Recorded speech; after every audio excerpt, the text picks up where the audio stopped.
Here we go, people, returning for the Book of Leviticus again, chapter 3. I'm excited to get the thoughts of these two gentlemen. Darius has a new background. He is morphed into a new place. we get to see him Bigger closet. in some different light.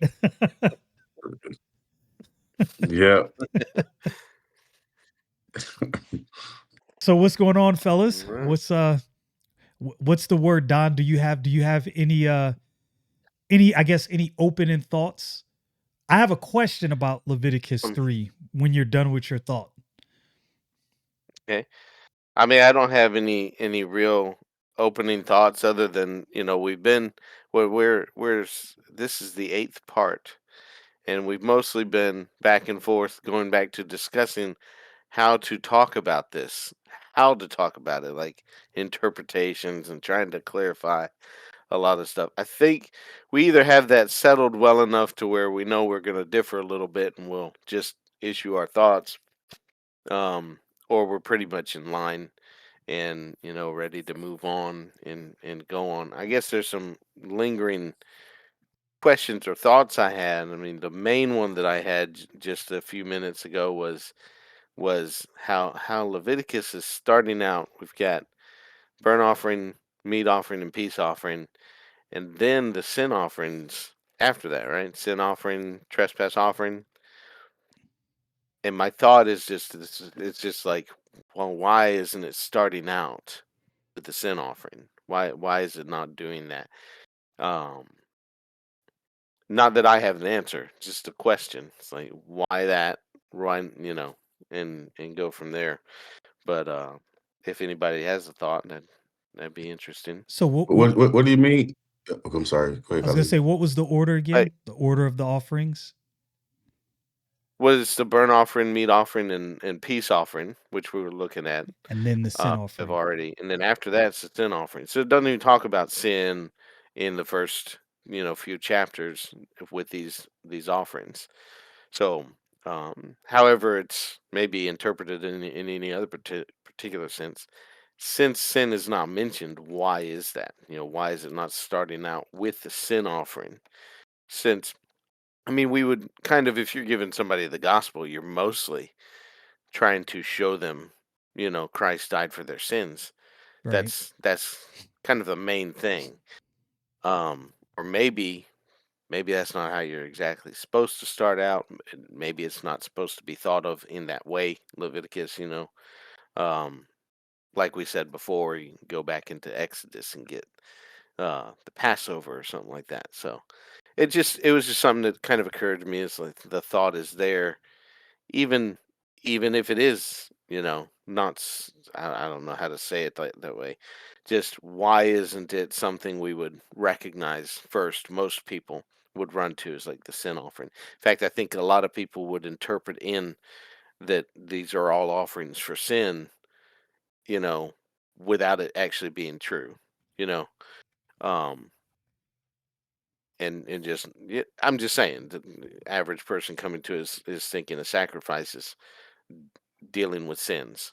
So it's just a thought that occurred to me that that's not what it's doing. That there's something else involved.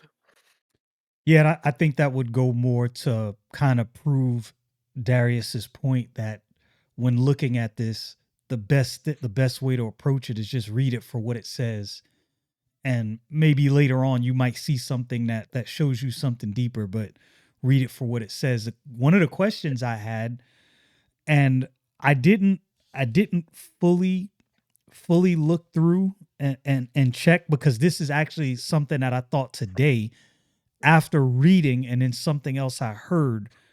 When you look at this first this peace offering right here, I think at some point it mentioned sprinkling the blood, but it wasn't until later on. And then I thought to myself, was there does the peace offering ever, like, does it always involve blood being shed, or is the peace offering one of the offerings where that's not always a thing? And if so, is it the only offering that that's the case with? Okay. Just a thought. And something else. So here's something else. And now this is where, if I may, I'm going to take a little bit of liberty, and there is going to be a little bit of interpretation here. I notice in the peace offering, the innards are offered, and we talked about this in our previous conversation. I was on something else, talked about the call and all of that. And I'm like, it's Mhm. interesting that in this offering, the inwards are being pulled out and burned alone.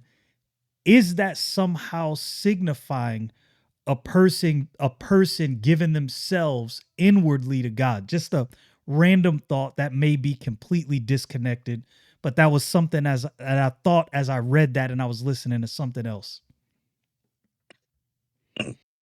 Kind of like signifying Okay. God working in us to will and to do of his good pleasure, offering ourselves up to him from the inward part out, which would make sense with a peace offering, making peace with God. That's kind of how I thought about it. Okay. And we read down to verse 11, right? I'm not sure if we read through chapter 3 at all yet. Do you remember, Darius, if we read through? We might have. Yeah, I can't remember if we read through. I don't remember talking through the peace offering at all. I thought we were going to get to it. We were stuck on the meat offering. Yeah, I I think so. I think think you're last right. the last time we met. So I can read Okay. 1 down through 10 if you want to start. We can start with that. Okay.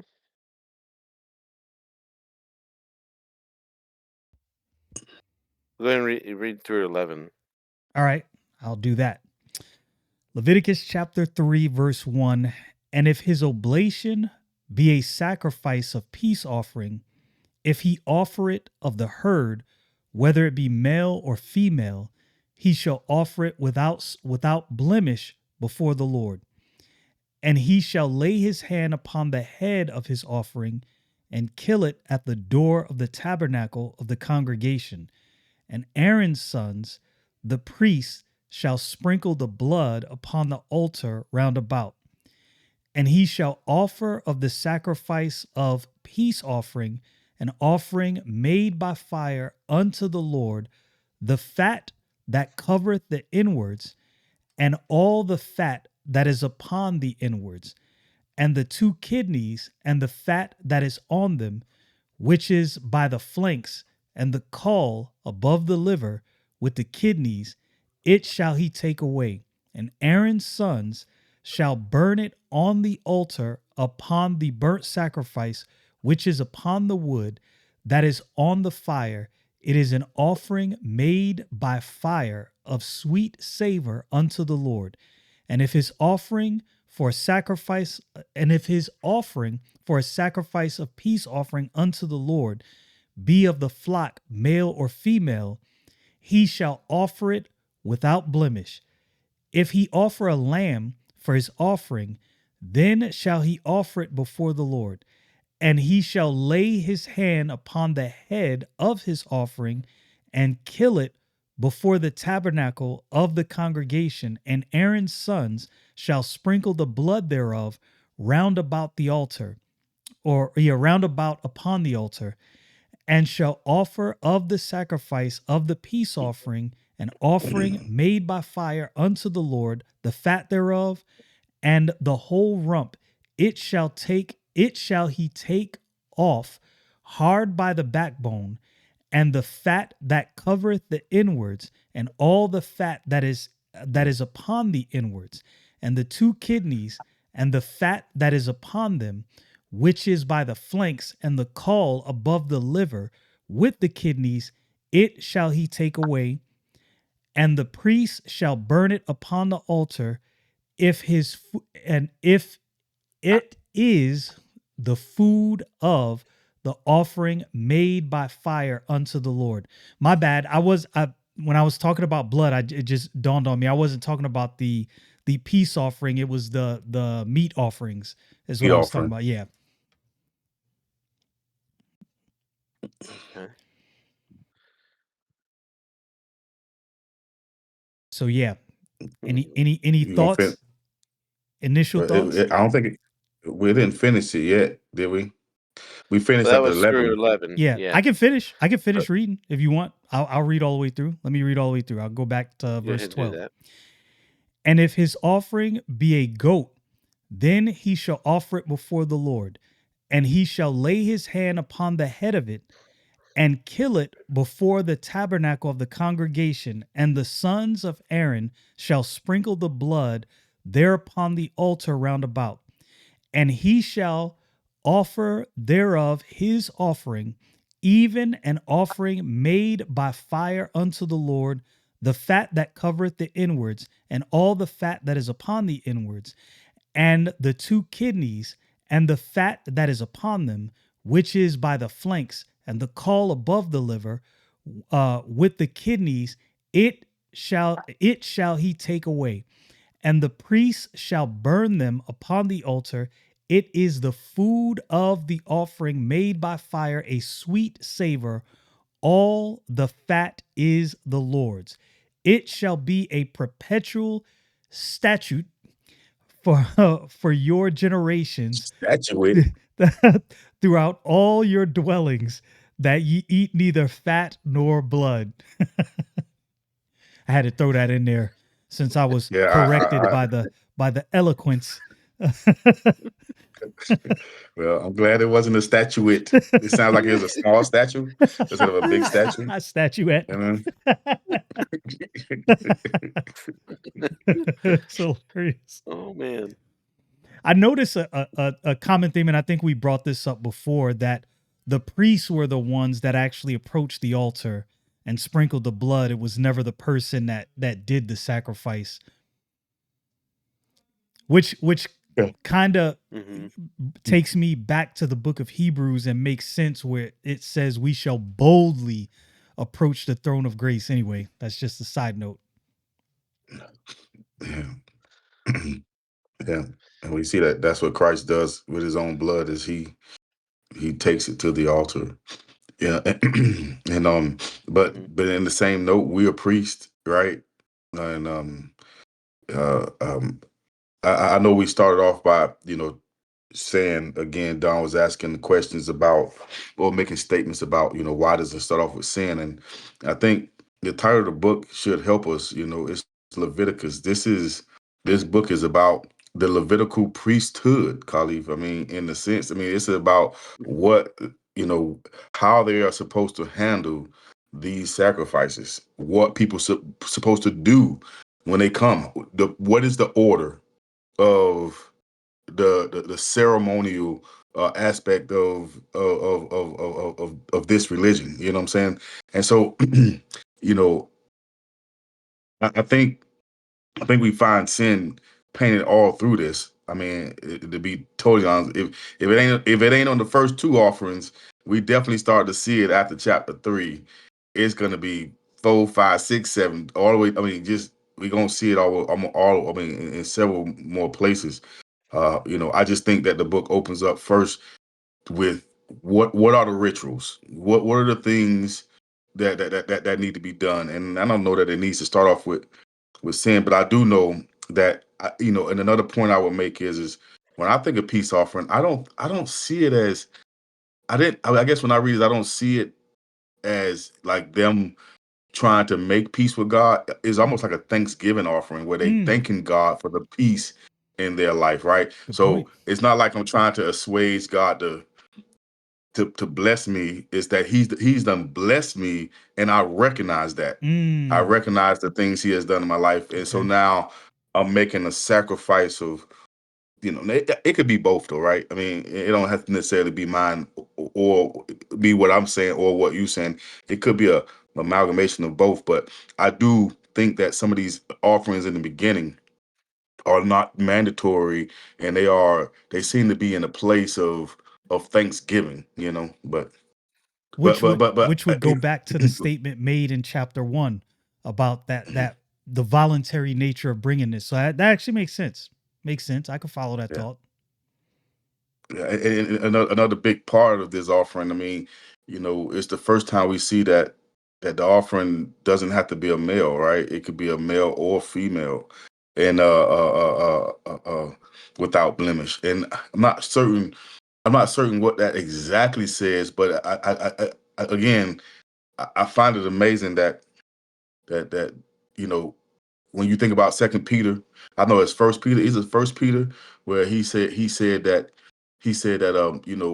and I think you quoted this verse to me one time, Khalif, just in the last couple of weeks, but where he talks about basically that we should just want to live happy lives, in peace, and not be in any broils or fights with anybody, I'm just imagining, this is what Job had in mind, as he sacrificed for his children, you Mm. know what I'm saying? And sacrifice all those sacrifices that he was in, peace. But anyway, I'm sorry. That was Romans 12:18 that I quoted to you, the verse you're trying Was to it wrong? read. Okay. Yeah, Okay. if it be possible as much as lieth in you, live peaceably with all men. Right. Yeah. Right. And and we see a great deal of, them if they follow this law that God has put out for them, not just the sacrifices and ceremonial, but the Ten Commandments we see, and so forth and so on. We find that God is willing for them to live in this perfect peace. Mm. So it would seem like to me like the offerings that they will be bringing, you know, almost daily would be these peace offerings for thanking God Right. for all the goodness He has been to them. Don, thoughts? I'm trying to digest the thoughts just given. Um, I mean, I was reading something that was going through some explanation of this, and it's from the perspective of which I would say I agree with, that it all starts with Christ, and not to argue the point of anything further from it, but that every offering is a representation from of Christ, um, in whatever aspect it is. So the thing that I was reading was this lengthy, wordy, um, ex- kind of explanation and re-explanation of how this is that. In other words, like this, the burnt offering, the the meat offering, the peace offering, and the sin offering, and trespass offering, um, which this book is at least saying that's the five offerings. Um, they're all representing an aspect that one offering is not going to explain the entire aspect. Like looking at a building, you look at one side or another side, etc. You get different views of the exact same building, but it's different perspectives. And then there's variations in those offerings. We see the herd, the flock, then the goat right there in the peace offering, for example. And they were talking about it like it's just like looking at it from this angle and then looking at it from above, or looking at it from a different side with a different lighting, sunset rather than sunrise and stuff like that. So like I said, this thing was over and over again repeating the same thing. So it's a lot of reading to get that that particular shot in there. Um and I'm still mulling over, the things in chapter 1 and and all that too. Uh Trying to get caught up to here. Um I think the but thing that's uh that's forgotten sometime is that the people who are offering these, which now thinking about this, it kind of melds both of your two thoughts because you're bringing this willingly. So to Darius's point, you're acknowledging it's almost kind of exactly how to explain this being a memorial to something that has already been done. And to your point, Mhm. like what God does for you is more than just one thing. And it's almost like all Mhm. of these sacrifices represent all of the different things that you are thankful for.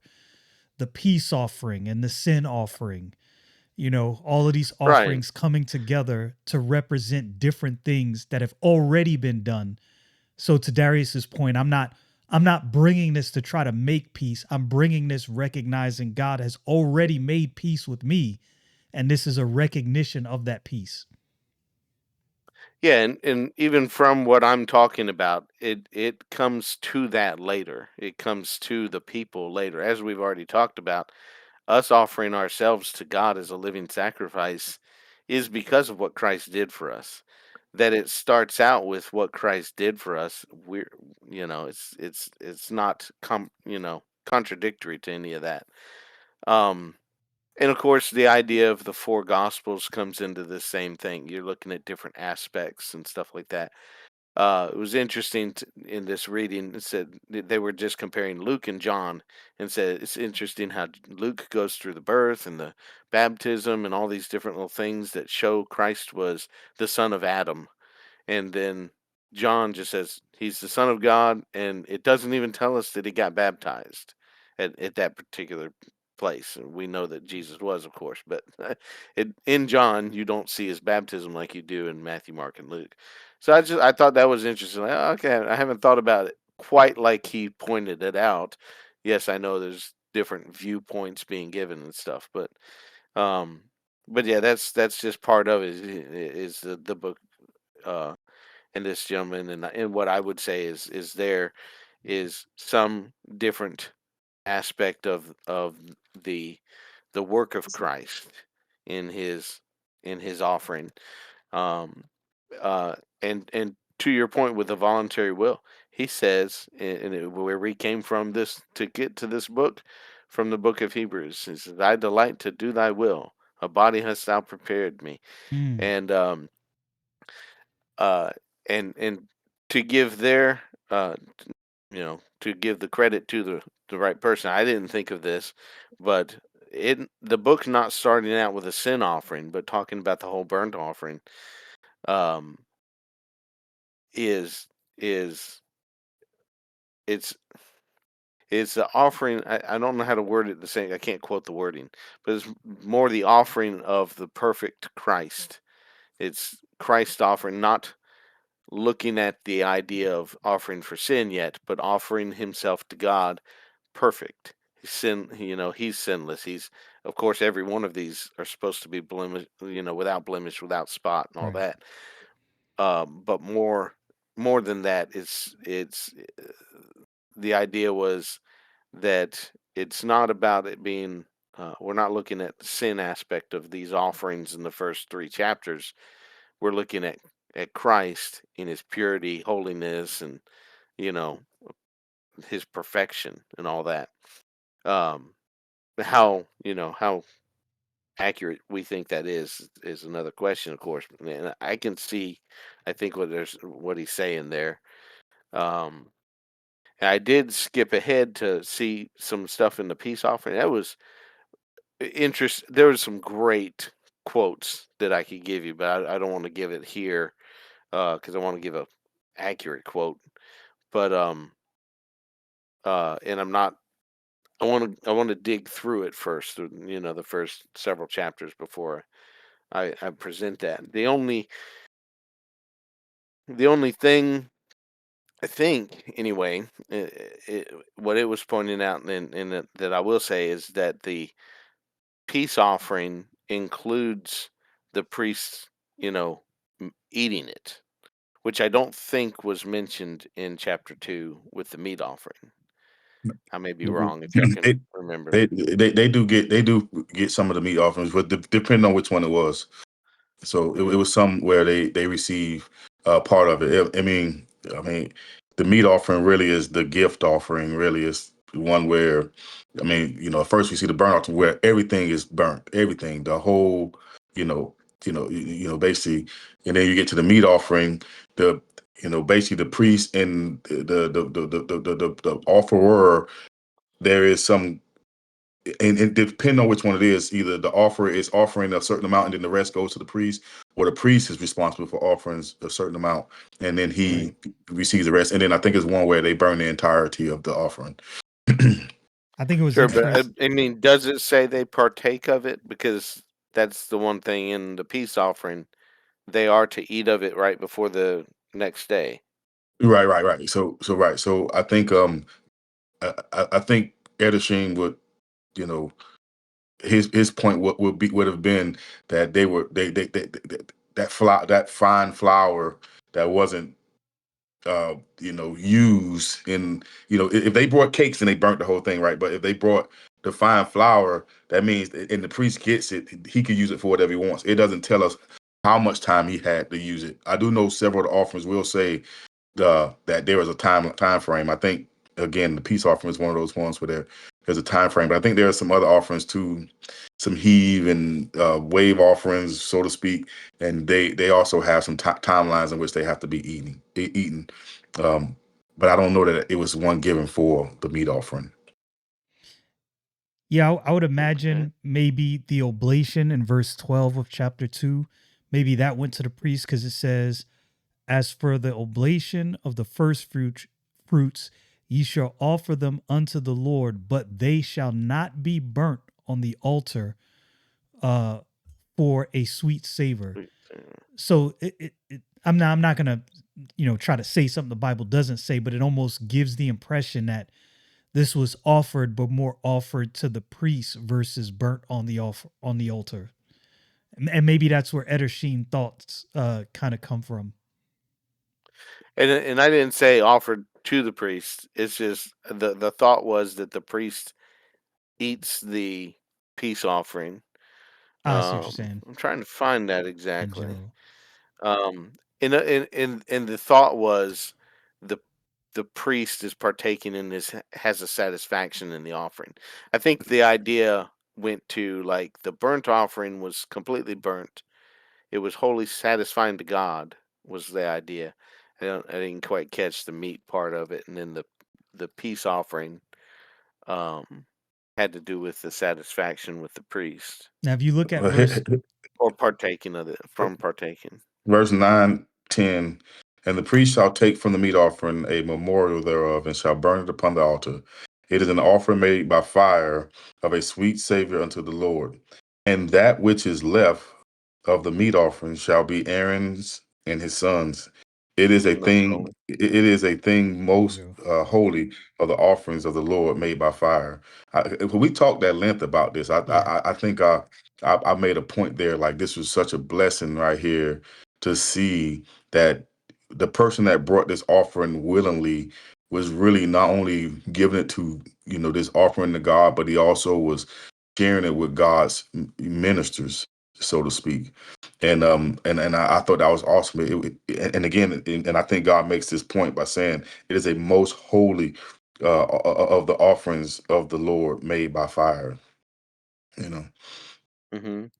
Yeah, and I'm still of the impression that when, because I read through so many of these things, though I can't take it to a verse right now, that it says this offering with his meat offering, that they're offered together. Um, so I'm under the impression, as we were talking about the salt of it and all that, mainly, that that salt is with every offering because the meat offering goes with whichever offerings these are. Again, I'd have to jump to another verse of scripture that I can't remember where they are right this second. So I mean, it's not that I'm saying they didn't eat of the meat offering. I'm not claiming that. Like I said, I'm just, maybe it's just in the wordings that it doesn't actually say anything about it. But it I know the last verse here says that ye shall neither eat fat nor blood. Perpetual throughout your generations, you shall neither eat fat nor blood. Um, but I'm still trying to find it. It does say it is the food of the offering made by fire for a sweet savor, and then all the fats the Lord's and so forth. in that verse 16. Yeah, I'm looking for the verse now. Where is it that this is even said? So that could be completely wrong if we don't see it. I'm not certain what claim are you making. I'm still don't understand. That they ate of the peace offering. That the priests ate of the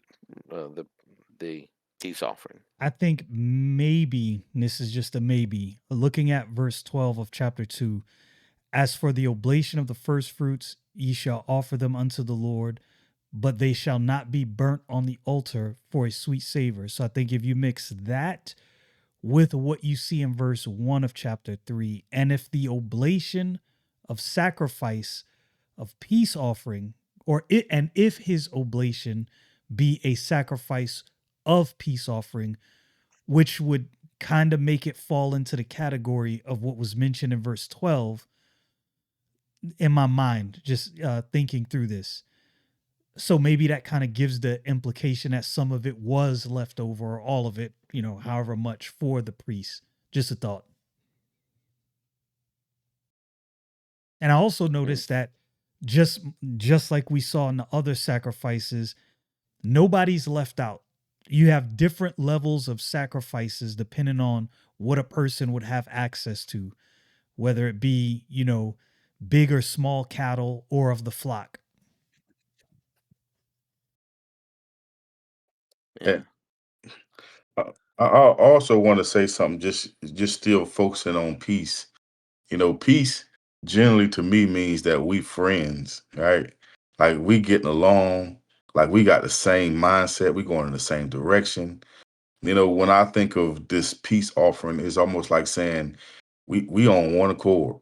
We have settled our differences, and we have agreed upon a way to go. And it's almost to me the peace offering here is this person again. Another reason why I think some of the words that we read in there, as far as this being most holy or something along those lines, is again I think is because the connotation that me and God are not at war.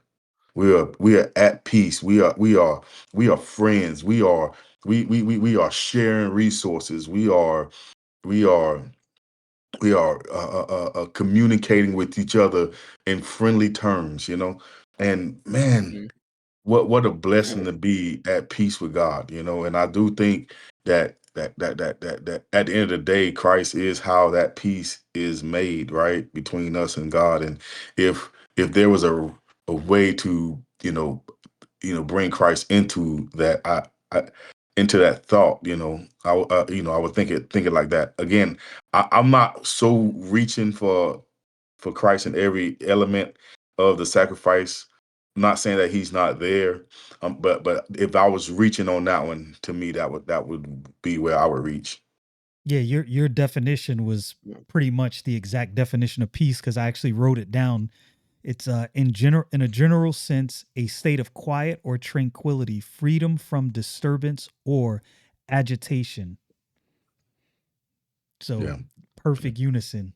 Reminds me yeah, of Colossians 3:15, and let the peace of God rule in your hearts, to the which also we are called in one body, and be ye thankful.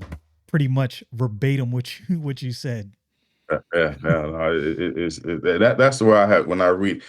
And, so again, if we want to, again, we start want to talk about what the priest and what they receive. We gotta move further down the line, right? Chapter 7. But and the priest shall burn the fat. So let me see. It shall bring his oblation to the Lord of the sacrifice of his peace offering. His own hands is Leviticus 7:30. His own hands shall bring the offering of the Lord made by fire. The fat with the breast it shall he bring, that the breast may be wave. Now we're talking about a wave offering before the Lord. So this an offering that, in my mind, I'm thinking like they saying, "Hey God, we know this is yours," and it's almost like he's saying, "Well, you can have it," kind of deal. That's how I see the wave offering. And the priest shall burn the fat upon the altar, but the breast shall be Aaron and his sons, and the right shoulder shall ye give unto the priest for a heave offering. It's almost like they're saying, "Hey, we know that's yours, God, but you now giving it back to us, your servants. Heave offering of the sacrifices of your peace offerings. He among the sons of Aaron that offereth the blood of the peace offering and the fat shall have the right shoulder for his part. For the wave breast and the heave shoulder have I taken of the children of Israel from off the sacrifice of their peace offering, and have given them unto to Aaron the priest. Like, God, these belong to you, but you're not letting you're not letting the workers work without being compensated, in a sense. And a sacrifice of their peace offering and offerings, and have given unto them, unto Aaron the priest, and unto his sons by a statute forever from among the children of Israel. This is his appointment, and then it goes by. It starts talking about when they got to eat it, by when, and all that other stuff too, at some other point. But I think we might be jumping ahead a little bit with Don's questions to chapter 7, and further, as we see what the priests have to do in their administration of the priesthood. Well, we're not jumping too much ahead if it mentions the peace offering there and it's just talking more about what's going on with it. Right. So that's what I'm saying. I mean, so I think Verse 16. I think the main point here is that there's a peace offering, and only part of it is Mm. sacrifice. Again, I find it just amazing how God makes a way, for these priests.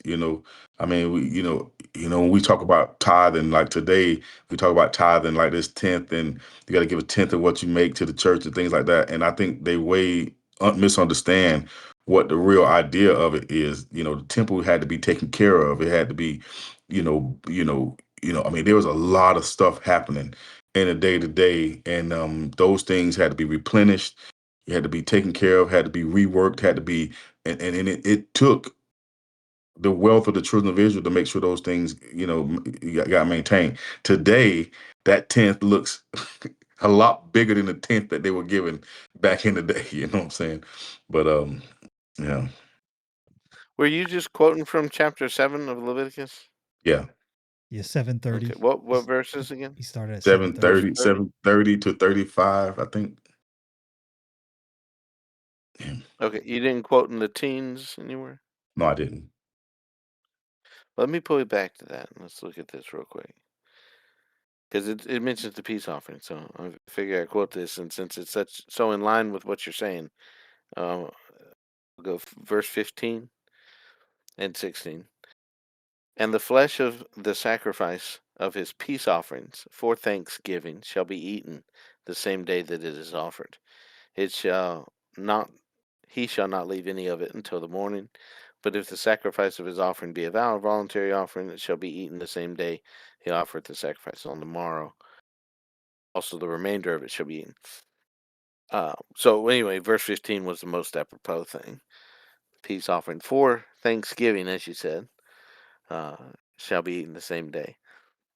Um, and yeah, I could look at that again. But I think we're all in agreement whether or not it says it in the words there in chapter 3 that they are eating of the peace offering. They didn't eat of the burnt offering.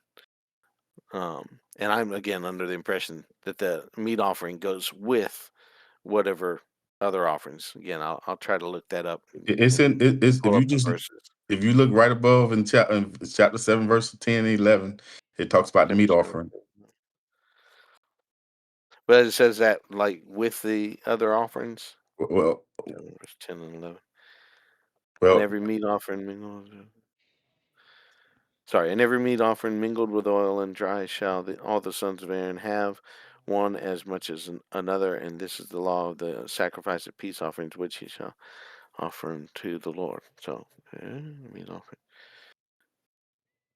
Well, you didn't have me go up far enough, but I think I don't know. it's interesting. The more I read the Book of Leviticus, the more because I'm taking my time more than any of my other read throughs. The thing that is impressed on me the more and more I read this, my understanding of the children of Israel's understanding of these offerings has shifted.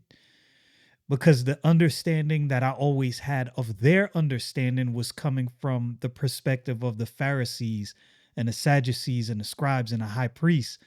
But when I look back here, I get the impression that they understood the heart of this more than the Pharisees did so far removed. Yeah, Yeah, yeah. I think that's something we talked about a little bit before too. I do think that I do think that that that when we read Leviticus and we see all these things happening, Edison made the point. He was like, "Man, what what do what are the children of Israel thinking as they have to bring these sacrifices? Right? They obviously now know that there's a such thing as substitution. Right? I did something, and something else is substituted for what I did wrong. Right? I mean, I know we're not at the sin offering right at this point, but so when they bring a peace offering, Mm. they obviously know that there is something that is tied to why I have to do it. And I think that I don't think, because remember, David ain't been born yet, right? So we don't know nothing about David. We don't know about this king that's gonna come, in this throne and power of what David is. And all I'm saying is, I think that the children of Israel, you know, again, the view is limited, but it is unfolding. I find that God does this thing where it's almost like a movie. You kind of get the place set up. You know what I'm saying? You get all the actors, you get them all in place. You tell us who they really are, who they are. You give us a little bit of background on them, and then the story starts to unfold. And it seems like God does that with our life, and He has done that with the scriptures. And so I feel like that again. Yeah, when we look back, we might could see certain things, but the children of Israel, I do think that the scope is limited. I think it's limited to understanding something there, and that what is that something? And I think you know that to me is what I want to gain out of Leviticus. What is it that they took with them until Christ comes? Because again, like as we talked about, some of these people serving in the in the temple, you know, we see in Luke and we see in Matthew in certain places, we see that they looking for a savior. You know what I'm Right. saying? And so, and they are right in the thick of the temple and its worship services. Another thing I think we miss, and Edersheim points out, is that man, it's a lot of priests. And there's a lot of people doing work. Yeah. And it's a lot of work going on behind the scenes. All the cleanup, I mean, imagine when they brought in numbers all those sacrifices that Don read to us the last time we talked about it. Who was cutting all of those sacrifices? So it had to be some swapping on and swapping off at that point.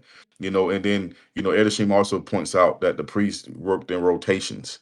So basically, that said, if it was 30 days in a month, you got this week, then your children get this week, and then the next set of children get that week. I thought that was some understanding I would have never got by just reading the book itself, but just putting some more thought into it. And the same with these peace offerings. It's like, you know, uh, you know, I would see that these are what people brought quite a bit. Were these peace offerings, um, in the good times, and Yeah, go ahead. Go no, ahead. no, go ahead, go ahead. Well, I was just going in what you said, just the priests. We know that it's Aaron, right? And then he's got what, maybe four sons, or is it two, three? We know the two, We, we, we, and we then kn- we know he got at least four. he's got at least four. Yeah. Um, yeah, I mean, there. If this was actually going on, which just may be more instruction at this time, because we got the tabernacle set up, but it's going to come down in a little while. So at some point, they're going to have to stop the continual burnt offering. Until it gets to the place where the Lord God will put His name, and they set up the tabernacle, in Jerusalem, and it can stay there. And then, at that time, there's definitely more priests. We know by the Book of Numbers, there's more sons of Aaron and grandsons and stuff like that. Um, but yeah, it is. It's interesting to think about that. They're just getting started. How much of this are they actually doing? Um, And then But to yeah, we read in Numbers. every tribe did offer. Yeah, I So was gonna say to yeah, Darius's point, when you look at the what is the supposed, known number of the children of Israel leaving Egypt. This is millions of people. It's millions of people, hmm offering sacrifices. And when you look at the priesthood, now I don't know how exactly this was handled at this point, because if my understanding is correct, which I believe it is, the priests had to be in the lineage of Aaron. So not all Levites were priests, but priests could only be Levites. Yeah, So, but the not all were priests, right, but they still had work to right, right, do right, as a Levite. right. No doubt, no doubt. There was but different they may have administrations. been. Mhm. Yeah, you might have some of the cleanup crew there, Right, if you will. right. So So so so the and I Levites mean, in we gonna general, bringing wood and stuff we like go that.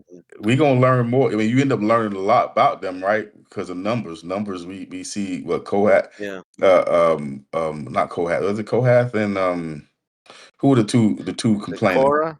Cora, the sons of Cora, the Korah. gang Yeah. saying Cora, yeah. It was Cora and another group, and but we're gonna see mention Kohath and all of them, and they're not gonna like the service. Yes, It's like, mentioned well, that. why is Aaron's sons? I mean, I'm Right. telling you, if we could just sit back, sometimes people just they sometimes we think like, man, the children of Israel was so wicked, but boy, I'm telling you, I don't know that we much different from We the them. same way. Imagine, yeah, imagine some man coming down. He done helped us get out of Egypt, and all of a sudden he appoint his brother, and then his brother's sons to be leaders over us. You know what I'm saying? And God only talks to him. He don't ever talk to nobody else. I mean, I could imagine me, man, being like, "Who you think you talking to? God ain't." I can imagine that ground opening up for me too, and falling right headlong into hell. Thank goodness for God's grace, man. Right? But Yeah, I Oh we man. see ourselves. I always say we see ourselves as the hero of the story, but when I read through anything in the Old Testament, I always keep in mind the words of the New about these things written for our example, that we might not follow after some of these same errors. So obviously, my propensity is toward the error. Like I'm looking to be yeah. the hero, and it's like, nobody, you're the one committing the error. No, I'm telling you, man. Yep. That's why I say anybody take time to read Edishim. Again, I do think he is not for the novice reader, but for somebody who want to sit down and read Edishim, man. You will be under conviction by the time you finish the first section. I mean, he's just a man that really sees our sinfulness. He sees how that plays into the temple life. I mean, and thank God for God bringing us peace through Jesus Christ, right? Just tagging us right back around to the peace offering. You know what I'm saying? Like, man, we are at peace with God, and you know, because we are wicked and for a long time in my life, man, I used to say that, man, we we can stop sinning. God has saved us. We shouldn't have to live in filth and sin. And I'm gonna tell you, man, there's a lot of pride in that statement because, boy, man, to So be yeah, let me give y'all context. Me, Darius, and Don had like a 2 week long text conversation about this very issue that led to a phone call that was like, what, 2 hours on the same issue. And what Darius is saying is exactly what me and Don were saying. So to see him come yeah, full circle right here yeah. is kind of crazy. Oh, no, no, you come full circle because of sin, right? You find one day I was on a plane and I was blaming everybody. It's easy to get in Psalms and start reading through Psalms and like, oh, they just hate me because I'm a good Christian person, and I did some. I said, you know what? Let me look at myself. Maybe, Ooh, maybe I'm the problem, right? ooh, Oh, baby, that was the wrong ooh. thing to do, right? Or the right Because thing. I no longer felt like I was at peace with God. You know what I'm saying? And I started realizing exactly what I look like, or what I may look like to God. I mean, when the Bible tells us our sin, I mean our righteousness is as filthy rags. became very abundant what that meant. And again, I thank God for his peace because You, through Jesus Christ, man. 'Cause- here's what's funny in your statement, funny in a good way. Your statement mirrors what James chapter 4, verse 8 says: draw nigh to God, and he will draw nigh to you. And right after that, period, right? Next sentence: cleanse your hands, ye sinners, and purify your hearts, ye double minded. And Mhm. I don't think that's an accident. The more you want to draw closer to God, you had a moment where you said, Lord, I need to look at myself. That's you drawing closer to God. And this is where your sin gets illuminated. And this where you start doing a cleansing, like, oh, okay, I see now. See, the problem is maybe not everybody else. Maybe some of this fault lies at my feet. Right. Yeah, no, it definitely, some things can be eye opening, here. And so And but that but kind of again, makes me think that's why when you look at a lot of these offerings in a lot of ways kept the faults of the people in the forefront of their mind, not in a condemning way, but in an illumination way. Like, let this be on your mind and understand what's going on so you will actually seek cleansing. And we see yeah, in several places in the Bible what happens when it's not on your mind. We see David with Nathan. David, much like you were saying on a plane, Nathan gives him this scenario and he's like, where is he? Bring this dude. Why is he taking this other? David, this is you. David was yeah. like, ooh, ooh, yeah. Let me fall on my face before God. No doubt. I mean, I'm telling you, I think, as you talk about, keeping it before their eyes, you never think about them at the temple. Why are the money changers there? Why are they selling all these things? And that's because people people didn't bring the sacrifices probably every day, but they brought them at these certain feasts where they had to come to Jerusalem, which we'll read later, where they had to come. There was no doubt Passover being one of them. And they had to come to Jerusalem, and that's when they would make all of these sacrifices that they made. So they didn't probably have these animals in their own flocks. They probably had to buy them. So that meant somebody else had to go out there, make sure this was a firstborn, make sure it was out but without blemish. I mean, just imagine the work that went into offering a peace offering. Imagine the work that went into a burnt offering, right? Not even to get into the sin offering. Imagine how much time it took to go through, check it, make sure everything was good, and then it wasn't yours. So basically, you brought that from somebody else to make these sacrifices. So I mean, it sometimes in some ways it's even, I don't know. I don't know. I don't. I could tell you that when once we get to the New Testament, it just seems like something has changed from what we see in Leviticus to what Jesus sees when he walks into the temple. It's something altogether different than what the experience seems to be, and that's why I say the mindset is it's important to me to understand what are the children of Israel seeing now. And I went through Luke. I didn't finish it. I think I went through Luke last week. I didn't Mhm. finish. I got like the 20 something. But and I was trying to find if it was some references. There wasn't many. Matthew seemed to hit a quite. I'm telling you, go look at Jesus' Sermon on the Mount and see if it don't sound like he hitting Leviticus. I'm telling you, man. I might be wrong on that, but I do want to ask y'all to just go look at this the Sermon on the Mount and see if you don't see him almost. I'm telling you, man, and I might be wrong on this, but almost like knocking at Leviticus, like saying it is said in Leviticus this, but I'm now saying this. I don't know, man, but I'm gonna go back and go through Matthew again. But I think that the book of Matthew, I switched to Luke because I thought there was some other stories I wanted to touch on. But I'm gonna go back to Matthew because I feel like as we go through Leviticus, there are times where Paul reaches back to this language, for example, and then there are times where Jesus reached back to this language with a whole different way of seeing it, man.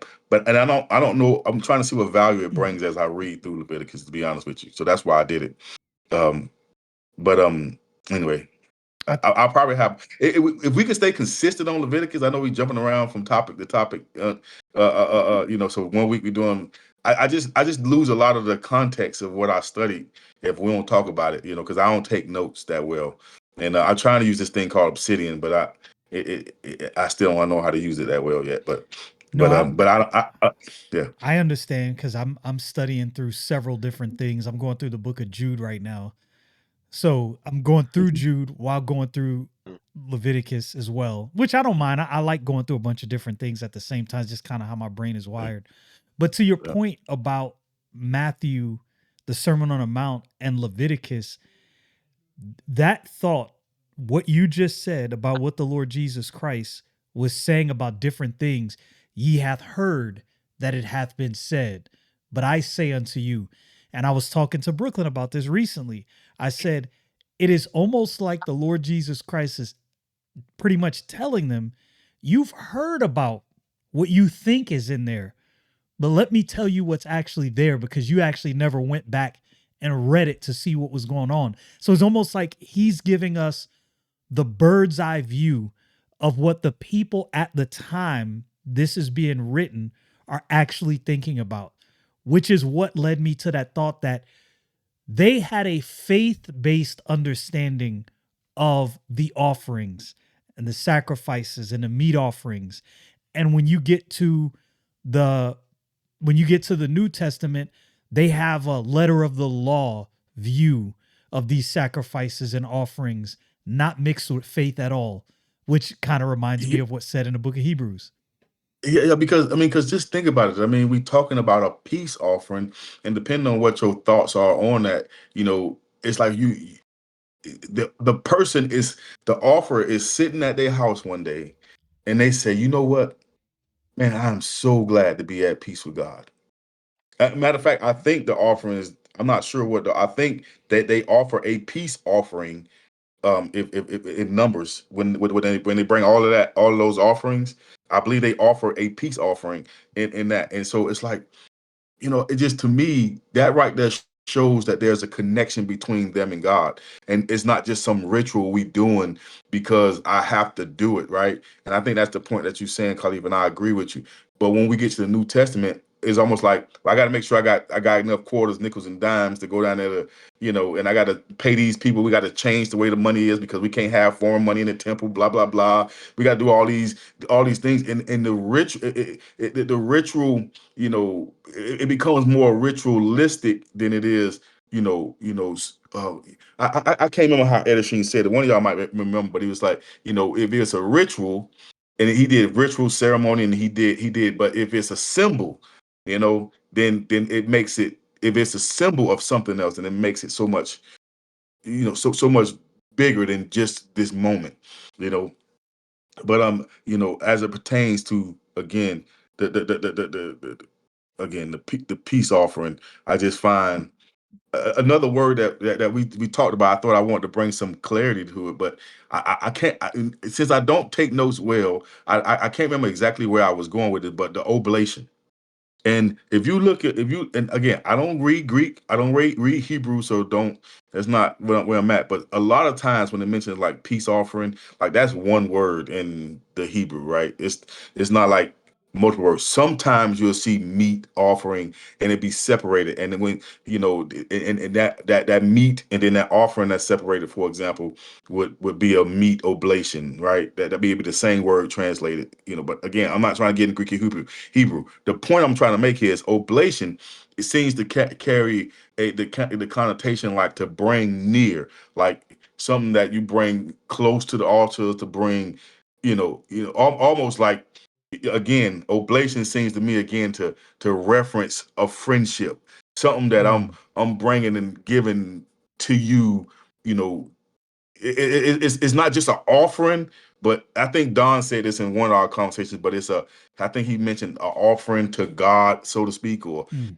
I mean, it was some higher way of seeing it. But not that I disagree with that. I actually probably still agree with that. I just saying that it is almost like you saying, I'm bringing in fellowship with you. that's what the oblation seemed to mean to me. It's the I'm like, I don't know if it uses oblation for a sin offering. I don't know, but it seems like for the meat offering and the peace offering, it seems to be an oblation. I mean, almost to denote I'm bringing this, like, when we read burnt offering brings the connotation of, all of it is going upward, right? You know what I'm saying? We bring the meat offering, is almost like we in fellowship, we sitting down. And I think that's when we first see oblation, is in the meat offering. And I think the meat offering is a meal, in a sense, like Khalid said, and then the peace offering again it's a meal. It's this is a thing we doing in concord and fellowship with each other, and I think that's why the word oblation may be used sometimes. Hmm. But again, again, as something I studied like 3-4 weeks ago now. So, and I ain't got into the audience. I don't have a computer with me today. So I was supposed to be home and I'm not. So forgive me. He's noteless So all today. this is, yeah. Don, you had some thoughts? Um, um, nothing further. No, nothing really to add to that right now. And then things, again, we starting to see where God is making specific, things here now. Now you got to be surgical. You got to know what parts of the animal that why. I guess the question would be, why the kidneys, right? I know the kidneys are a filter. I can tell you that the kidneys are what regulates blood pressure. The kidneys are what regulates, from what I understand, the water retention and things like that. Along with sodium, and again, we're talking about salt. Maybe it's that. Um, so what? Why the kidneys? Why the liver? Both of these are filters, right? The liver filters the blood of toxins, right? The kidney filters the blood of toxins, right? Um, And wasn't the so intestines mixed in there as well that were being pulled out? the inwards, Yeah. So to your point, He everything, talked about the inwards and the call. yeah, everything that filters out refuse seems to be being removed. yeah. And so why would those things be offered, right? Are they taking away those things to be burnt upon the altar of sacrifice? So like, why those things? I guess I don't get that, right? I mean, you know, Well, they're to be fully burnt, right? All Yes. those things. So they're. Let me answer that question. They're wholly burnt. But the meat of the offer, the flesh of the offering is still there to be eaten. But like the last verse specifically says, ye shall neither eat fat nor blood. The liver's going to have a lot of blood in it. Uh, I'm not I'm not that familiar with anatomy though to say whether or no, not the no. kidneys are and And stuff like that. I'm not a hunter, so for you hunters out there, if you're watching, please correct me if I'm wrong about this. But if I am not mistaken, when hunters kill deer, moose, anything like that, whatever they're killing, they'll cut out all of these same parts and then let the animal bleed out after they've cut out the stomach, the liver, the kidneys, the intestines, and all of that. And they'll remove those parts and let it bleed out, if I'm not mistaken. Hunters, Yeah, please feel free to correct me if I'm wrong.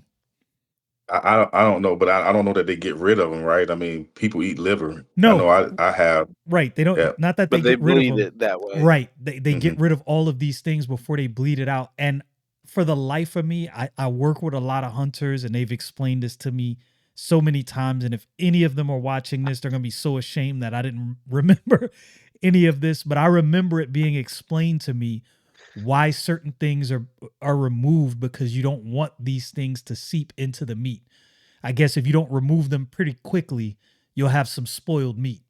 So that would Yeah. kind of go along with That- the that- meat being mhm. offered and removed Yeah. and That eaten. makes a lot of sense.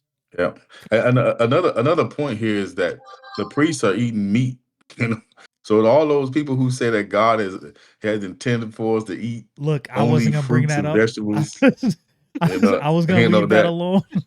yeah, it's For clear. all you vegans I'll out send y'all there. Darius's Listen, email. Don't no, message no, me listen. complaining. I'll Yeah. give you his email. You can eat whatever you want to eat. Again, that's your choice. But don't put that on God like God made Right, this particular diet for you to eat just for everybody to have to eat only meat. That's not. I right. mean, only fruits and vegetables. You'll get really Agreed. sick if that's all you ate. I agree with you Yeah. 100%. People do it, and some people do it for health reasons. I'm not a doctor. I'm not your doctor. I can't tell you what you Now need to again, do for your body. But I do yeah, agree that people go overboard and ascribe that to God. I've heard many people say, well, in the garden, this is what they ate and this is what we're supposed to eat. It's like, there's a problem with that, buddy. There's a whole Bible, not just Genesis, not just the first 3 chapters. We have like a whole collection of books. Hmm. yeah. So, but yeah. So I don't know. I mean, I don't know that I have anything. I had some other notes from Leviticus 3, but again, I don't have them in front of me. They on this tablet where I'm looking at y'all on, so I don't have them where I can readily bring them up to you. But I did have some. I had some more thoughts in here, but I might can. No, I don't want to try to search them, but let me see. I might have them here on this phone right quick. I doubt it. That's why I've been writing all my notes physically lately for that reason. And I kind of like I enjoy writing things down physically. It helps me to memorize what I was going over. It is interesting that it made it a point, and I know we've already gone over this, but it made it a point that this could be male or female. And it said this several times throughout this chapter, almost as to make sure you understood that this is separate from that first offering. Like this is a completely different ordeal. Mhm. Again, I always take the idea that if something is mentioned and repeated, there's a reason it's mentioned and repeated.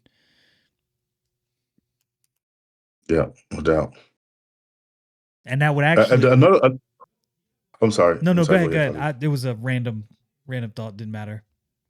No, I was going to say another point that Erdashim made here was listen to the way tell me how you read this and tell me how it how it makes how it sounds to you. This verse 5 of Leviticus 3. And Aaron's sons shall burn it on the altar upon the burnt sacrifice. So is a peace offering also being given at the same time as a burnt offering?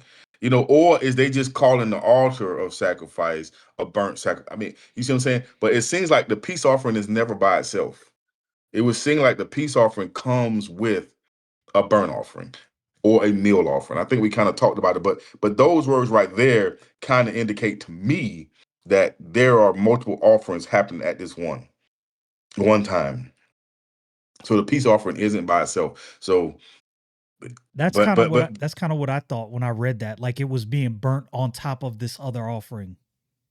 right, right. So on top of the one that's being consumed fully, there's extra, and then the extra that was given now can be given to the priest. So right, so you're not just bringing a burnt offering by itself, you're bringing a burnt offering and a peace offering. So in a sense that again, this remind me of Paul. Again, people always want to talk about pastors making money or getting paid, or they want to talk, but and I'm not comparing. I'm a pastor and the priest are different, but I'm just saying that it is biblical and right that to take care of those who minister for God. You know what I'm saying? The Do Bible the work teaches of that. God. It is it, Yeah, the it it Bible teaches it teaches so that clearly, clearly.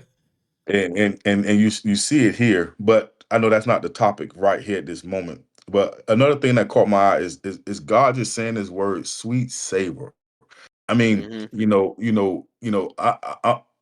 I want to imagine, and we talked about this before, but I want to imagine they throw this sacrifice on this hot fire and it just burns up because it's so hot, right? But it doesn't seem to be the idea of this. You know what I'm saying? again, it's saying sweet savor. And God says this word a lot of times, right? I mean, we don't see it in the New Testament, I don't think at all, but we definitely see it just we see it in Numbers, we see it in Exodus, we see it in Genesis, we see it in Ezekiel, we see it in a few places.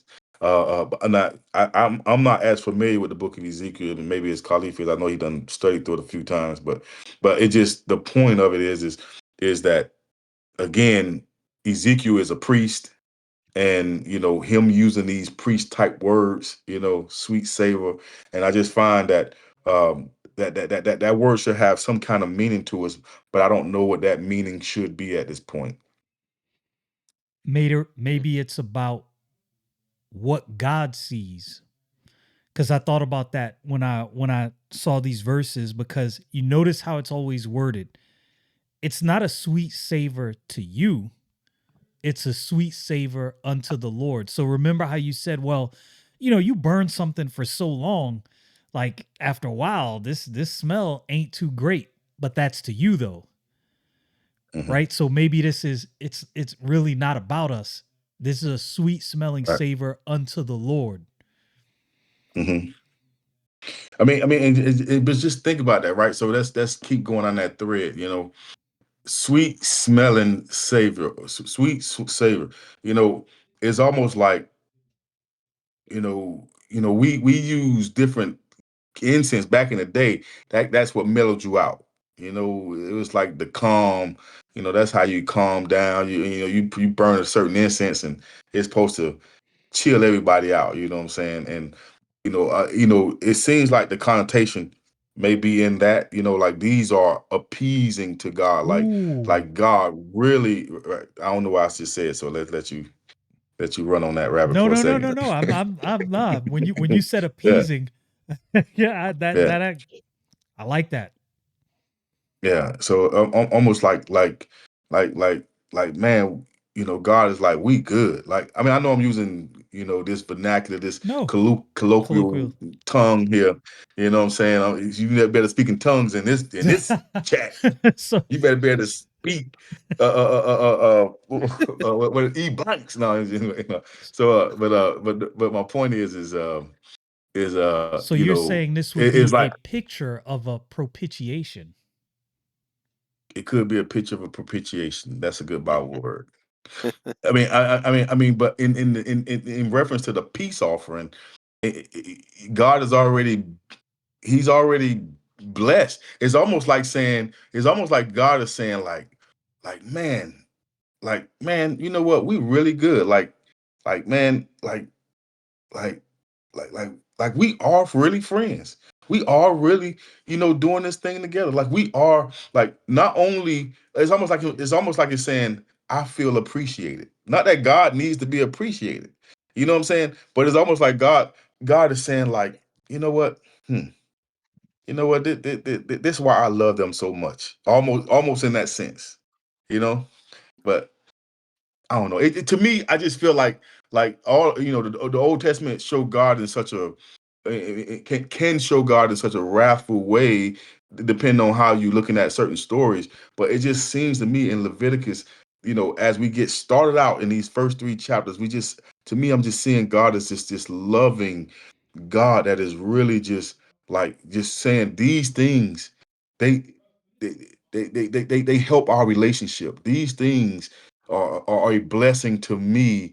Not that God need to be blessed. You know what I'm saying? But they are, these. Not that God needs to be made happy. I mean, what I'm saying is these things are are are Pleasing to are him. are, are, are are pleasing. Yeah.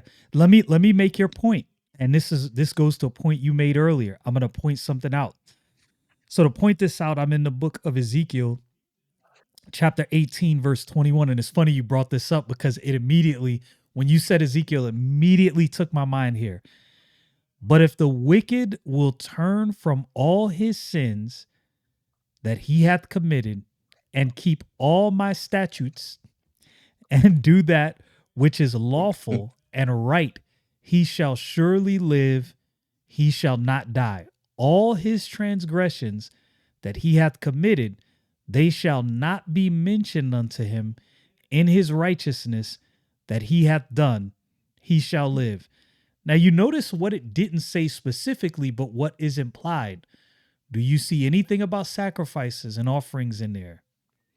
But if a person truly turned from their sin, especially an Old Testament saint that understood what that meant, what would they do next? I mean, the Old Testament said we offer. They're a peace offering. Willingly, Yeah. willingly, because they've already turned. This is a picture of Yeah. what they've already done. This is not Mm. something that's done out of obligation. I have made peace with God. I'm going to offer this offering to the Lord, making your point.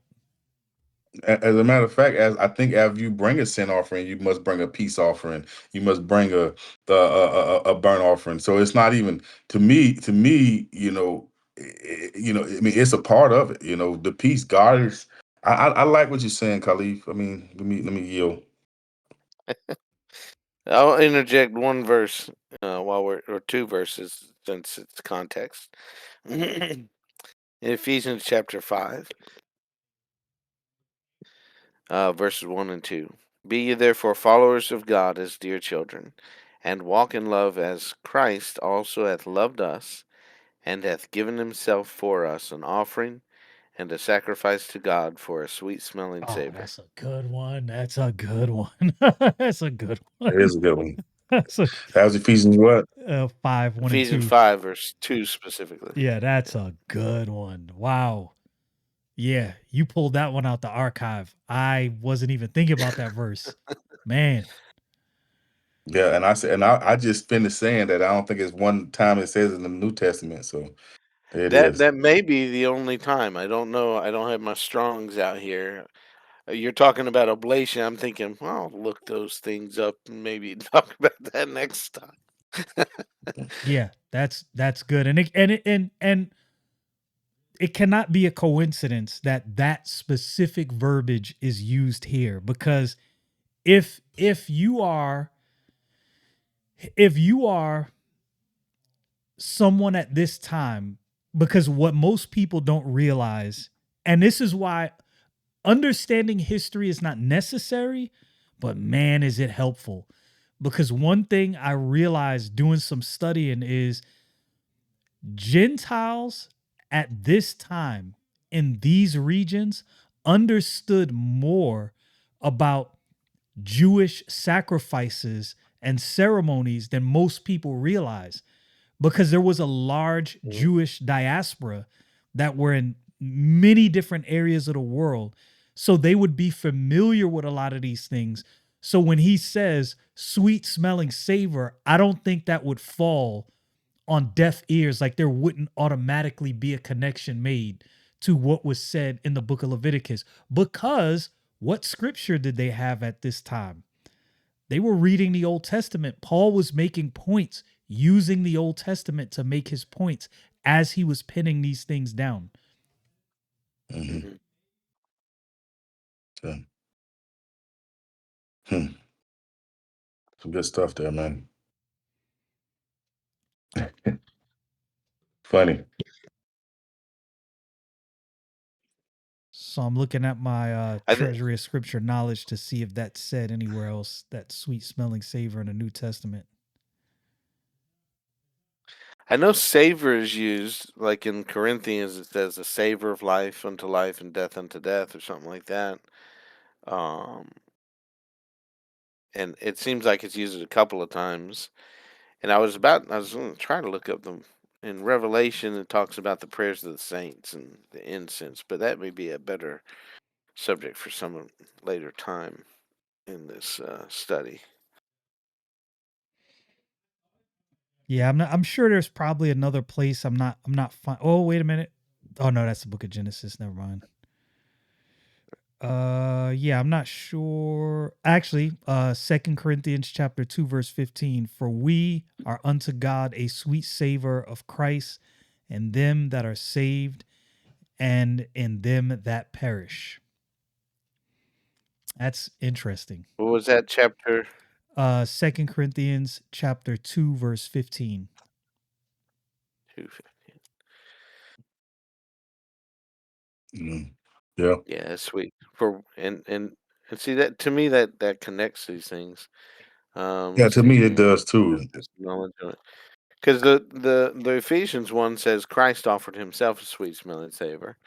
And here, for we are unto God a sweet savor of Christ in them that are saved, and in them that perish. Oh, that was it. That this is the passage. To the one we are the savor of death unto death, and to the other the savor of life unto life. And who is sufficient for these things?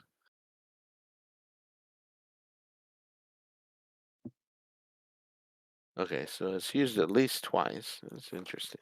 And to Darius's point, something that we don't ever really think about, and he's pointed this out several times. I'm actually glad you pointed this out because I didn't think about it.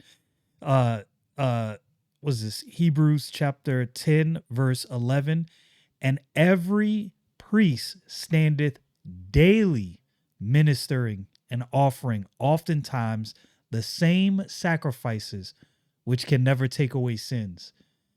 This is a daily thing, time after time, Mhm. people bringing the same sacrifices. Like it never really, Darius, until you pointed it out, I never thought about the monstrous undertaking that this had to be for millions of people. Yeah, Millions of people. yeah. Now, And obviously, it wasn't me. Erdishine pointed a great deal of that out. and obviously, I would imagine we always make the assumption that all of the children of Israel all kept this. There was a lot of people that didn't believe. They were among the crowd, but they weren't really participating, if that makes sense. But even still, there was a boatload of people bringing this stuff. That's why it mentions that this was done daily, day in and day out. These Mhm. dudes were definitely worth being taken care of. Yeah. Throwing Well, and that in there as especially well. during the feasts too, Oh my goodness. I could not because in that imagine. one feast, what it's the first Oh, day, there was the daily sacrifice, morning and evening. Plus, you'd offered this many of this goats, bullocks, rams, and then the count like goes down for one of them each day, but the rest of them is like 15 sheep, whatever it is. I can't remember. I was just like, how many total did they it's a lot more sacrifice work than I thought during about. this, week or 2 weeks or whatever it was? Yeah. Yeah. They were definitely they were putting in a lot of work. They were putting in a lot of work.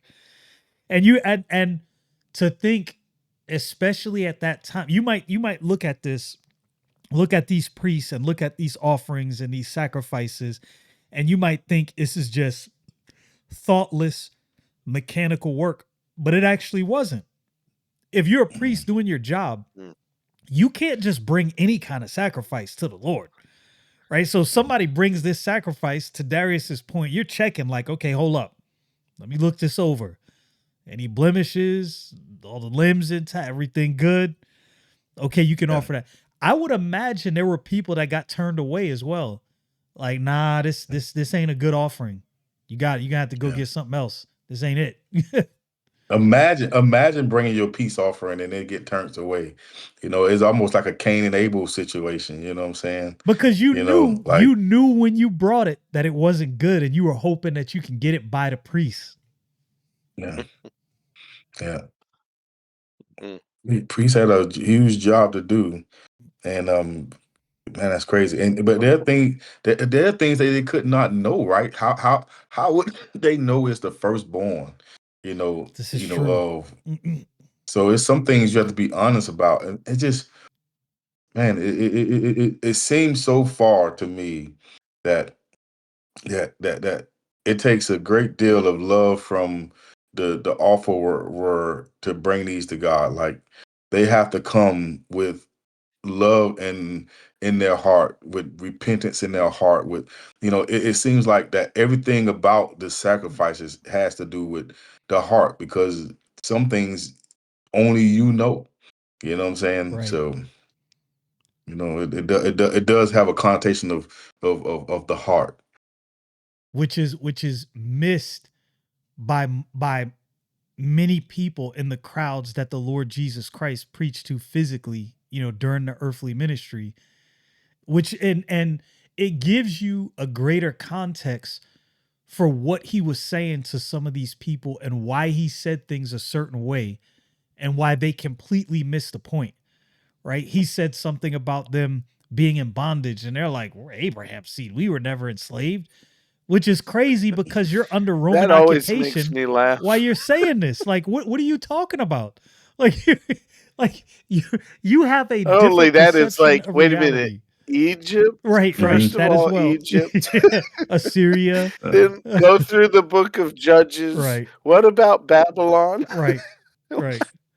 Like, Why in the world did they say that? yeah. You're Yeah. currently occupied under Roman rule with the history you have. So what do you mean? Like, I don't even understand. And Christ doesn't say any of that. He just No. like, no, I'm not gonna even mention Yeah. this. Oh But they man. but they had they I mean, again, after going through Luke and some of Luke and some of Matthew, I found I find that they just had all of these customs that just were not found in the scriptures. I think, once we get onto the Lord Mhm. willing to the sin offering, I really want to talk to that point, about things that we just make up stuff, and we hold ourselves to these things that don't got nothing to do with what God has asked us to do. And you're trying to understand where those ideas set in at, right? Because we look at what happens in Ezra and Nehemiah, right? I mean, we find that there is some stress on the temple and temple life. As a matter of fact, like I don't even know how they do. Like, I know we venturing too far off, but just from the time they come back into Israel, I don't know how they establish a priesthood anymore. We'll talk about that a little bit more when we get to the red heifer. I don't know how they establish a priesthood. I don't know how they delineate now who is the head priest. How did they become that? Where the things from the ark, things like that. What I'm saying is it seems like something has happened, and yet Jesus still recognizes the temple that was built by Herod, as the place of God. You know what I'm saying? Those things, after reading Leviticus and going through Exodus, because Don forced us there in the beginning, and going through Exodus, you start to think like, man, when Jesus comes on the scene, man, this system that we reading about right now does not look the same. Not at all. And Right. there are and Jesus, yet in all the things that look different, Jesus is still claiming, Mhm. you know, a lot of these things to be so, Which but goes back to the the intent of this all versus the letter of it. mhm, Which which obviously what he said has weight, but it gives it, if you were at that time thinking about what was said in the book of Leviticus, thinking about what you're doing now, and then listening to what the Lord Jesus Christ is saying, if you're rationally thinking through the scripture, you're beginning to understand why he's saying these things. Like, actually, we're not even adhering to this exactly like it was done here. So maybe all these T's that we're crossing and all these I's that we're dotting, we're missing a point, and he's explaining to us why we're missing the point. Looking at these yeah, sacrifices, so what you're saying is actually really not far off. It points back to the whole issue that they were missing, because what they were doing wasn't mixed with what? Faith in them that did them. The people that did these things, they might not have had the most clear understanding of, well, I don't understand exactly what God is saying, but I get the indication that he's doing something to reconcile me to him. And by faith, I accept this. I don't really understand the full, context of it, but I accept it. It's happening. And those are the people that are bringing these sacrifices versus the people that are swallowed up in the ground. yeah, yeah. No, it's funny because you think by the time we make it to Saul don't understand this system. I'm serious. By the time we make it to Saul is out there offering a sacrifice instead of the priest. He didn't wait for Samuel to do it. He did Right. it himself and thought he was okay doing it. Right. So again, I'm telling you, man, it's just I don't know the time from the giving of these words that they so explicit in what they say to the time we get just to Saul. They already it's places in Kings or Chronicles where they say they had not done this thing since the giving of the law.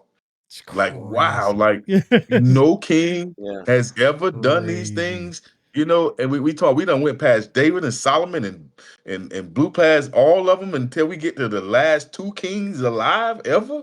It's like, wow. You know what that I mean, it's shows? not funny. Yeah. The Mhm. great mercy of God.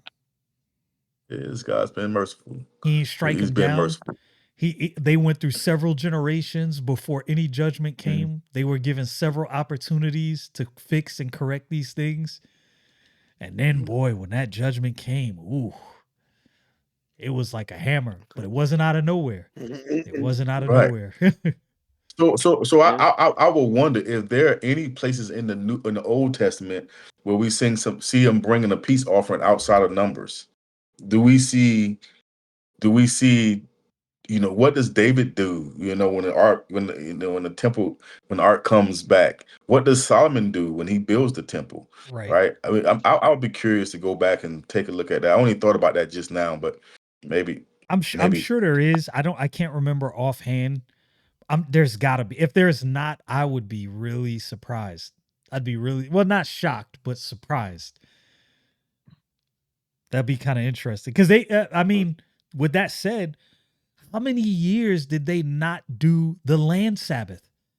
Like that just it was like not Mm-hmm. practiced at all. You don't see anything about the land Sabbath mentioned at all. Like that was just forgotten. yeah.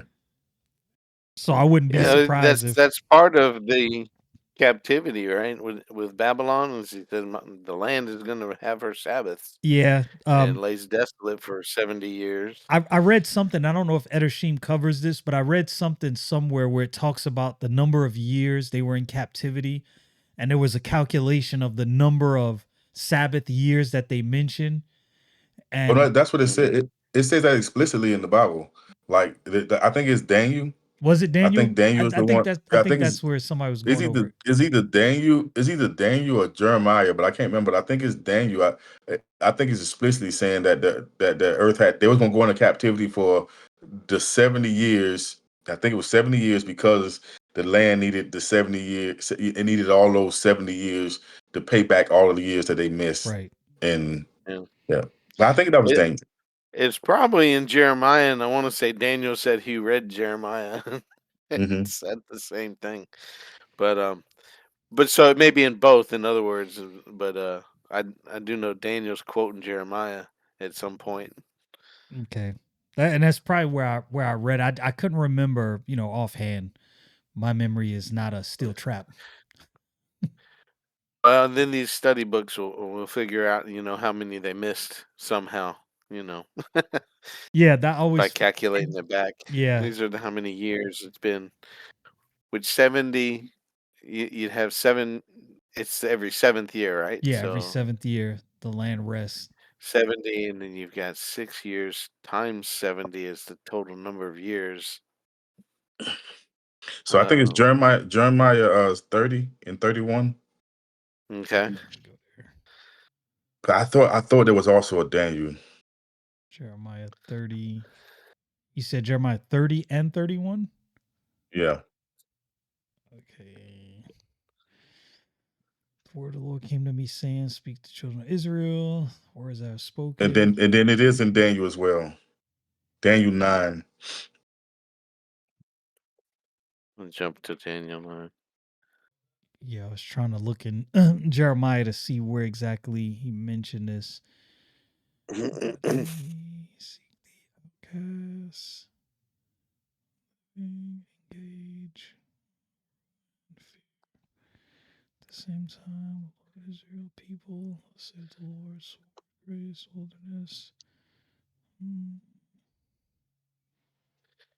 Okay, so Daniel 9, verse 2 reads, in the first year of his reign, I, Daniel, understood by books the number of the years whereof the word of the Lord came to Jeremiah, the prophet, that he would accomplish 70 years in the desolations of Jerusalem. Yeah. Yeah, and that's I mean, it's really interesting that as Darius pointed out, all of these things that are pointed out in the book of Leviticus, all of these different sacrifices and Yes. offerings, and you don't see this. You like it just is almost like really, really and truly, it's almost like as soon as they cross the Jordan River, you just don't really see this at all. Joshua's talking, he's making his point. You know, Joshua's on point. He's doing his thing. Mhm, He's mhm. doing everything he's supposed to do. But then all of this stuff just vanishes from being mentioned. Like, Yeah. And that's what that's why I'm enjoying the fact that we're going through Leviticus, because the truth, I find Leviticus as the central. It's the central theme of the problem, right? These are the things in Leviticus. These are the things that need to happen in order for you and God to have this great relationship, right? And if you don't do these things, then then the relationship not gonna be good, right? But then you get to Deuteronomy, and he like, look, God done did this, God done did that, God done deliver you from this, but you did this, and this, and then God did this, and then you did this. It's almost like the acts of God, the Book of Acts for the Old Testament. But it's almost like they just defied everything that is in the Book of Leviticus. It's like you don't even get past. I mean, you don't even get to the children, get to the doggone land before they done already went crazy. They just got to Egypt, and they already breaking everything he done said. But I do find that Leviticus is a very, very central book, and I think so central. I think Jesus really hits on it in Matthew. I mean, Matthew shows, hits on a lot. If we talk Leviticus next week and not the Bible conversation next week, then I'll be read up again on Matthew to talk. But it's been a long week. I haven't got a chance to and to keep that stuff in memory. it's interesting because the verses I can't remember exactly where they are in Leviticus, but to your point, when the Lord Jesus Christ is asked, what's the greatest commandment? What does he quote? Yeah, in Leviticus. Leviticus. Yeah, Leviticus. I mean, it's just that to me, man. I mean, he quoting Leviticus or he quoting Exodus. I think it says saying something similar in Exodus too. So, but nevertheless, I think Leviticus is a very pivotal. I mean, central book.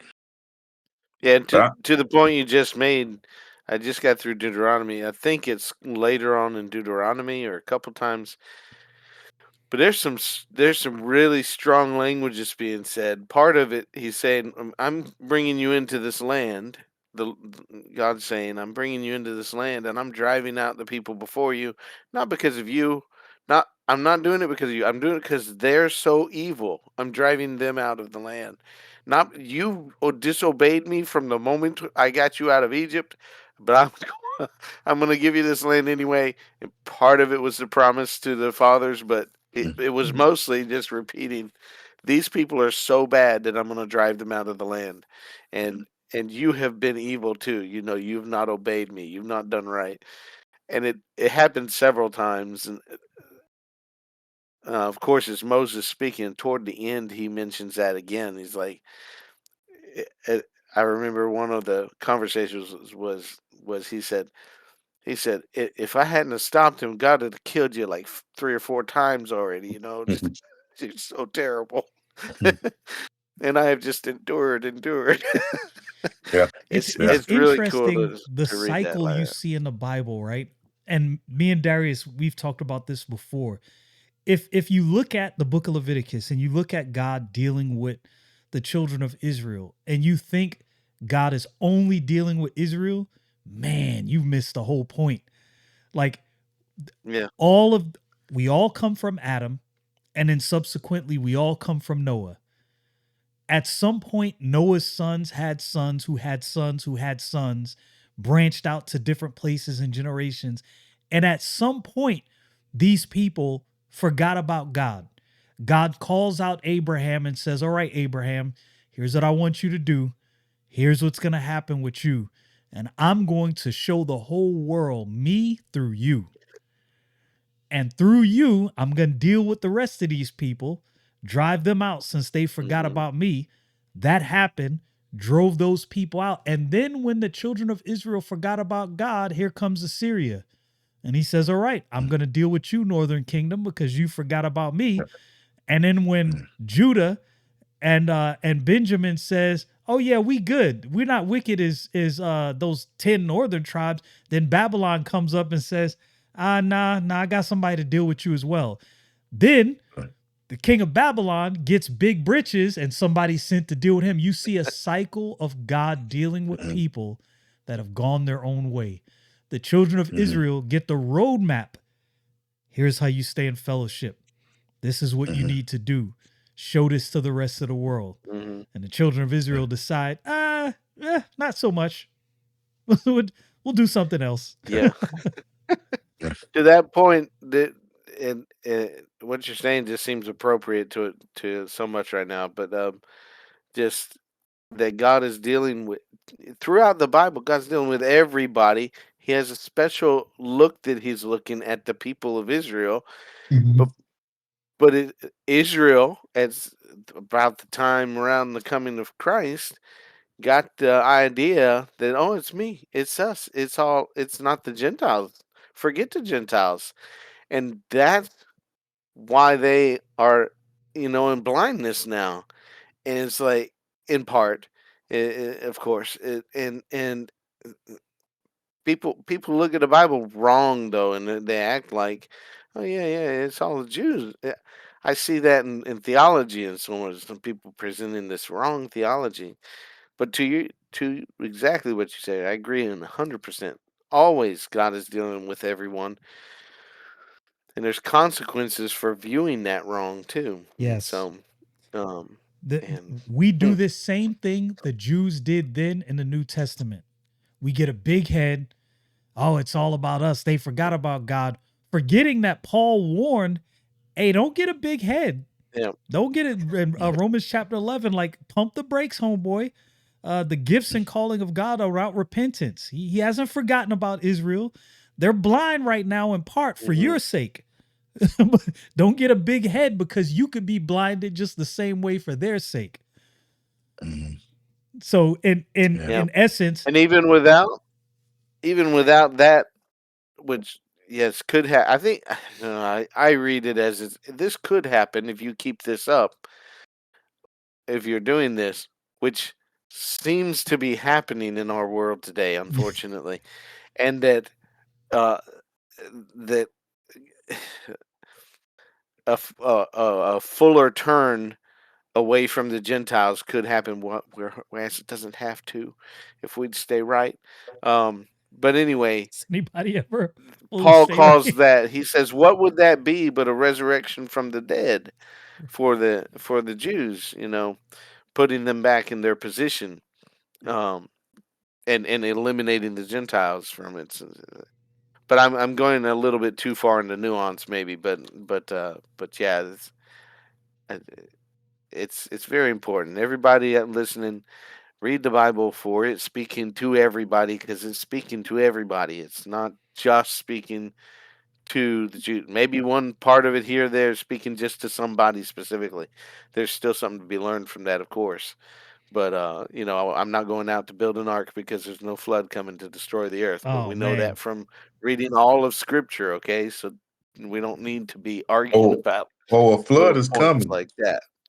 A Talking about flood a is flood of coming. water, Yeah. to destroy the earth again. It's not Yeah. happening. Hey people, God promised rainbows it. are in the So, but sky anyway, for a reason. You should probably go read your Bible and figure out what that is.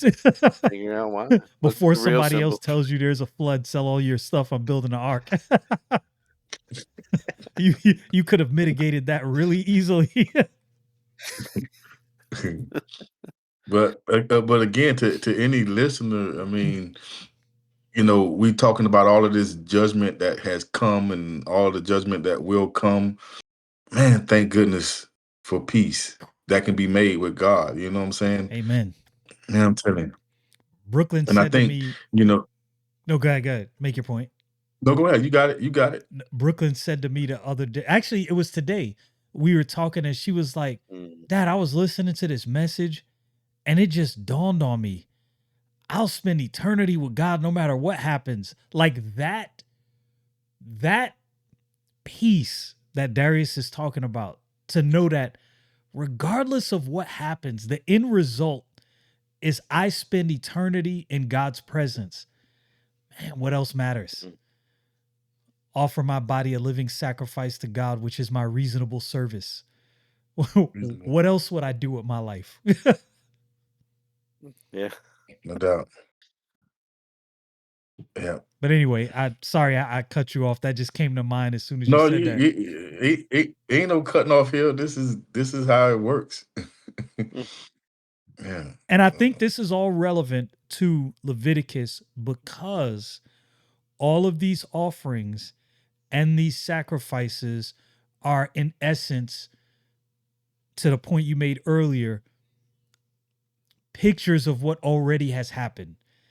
It's not like you're doing this because this sacrifice makes the peace. Obviously, we see even from the teachings of the New Testament that these things are just pictures. Now, we could debate about what the children of Israel at this point understood about the picture, but I would venture and I would be willing to gamble that or wager that the people who brought these sacrifices willingly understood by faith that something else was being represented. This wasn't necessarily the thing, but represented something they didn't necessarily have a clear understanding of at this point, which actually took Yeah, some great faith toward God.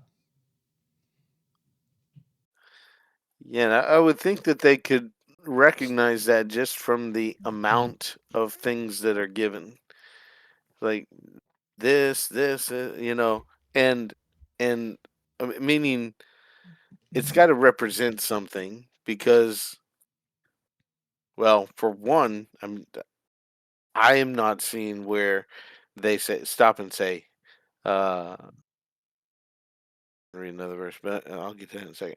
And then, um, where they stop and say, "We are doing this because exactly to spell it out. This is why we're questioning. Why did they take all these parts out and this, that, and the other thing?"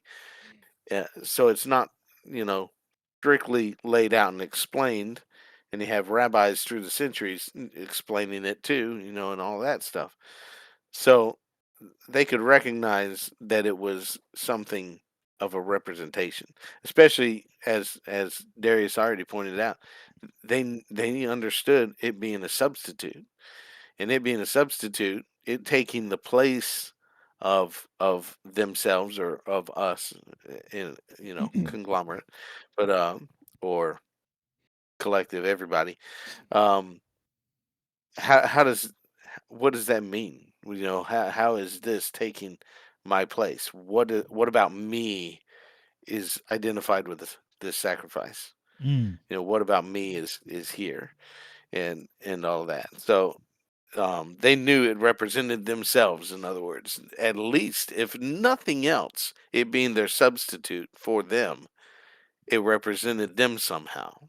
Everything, whether it was the bird, the goat, from the herd or from the flock, whatever particular, the meat offering and all of that, something had to do with that.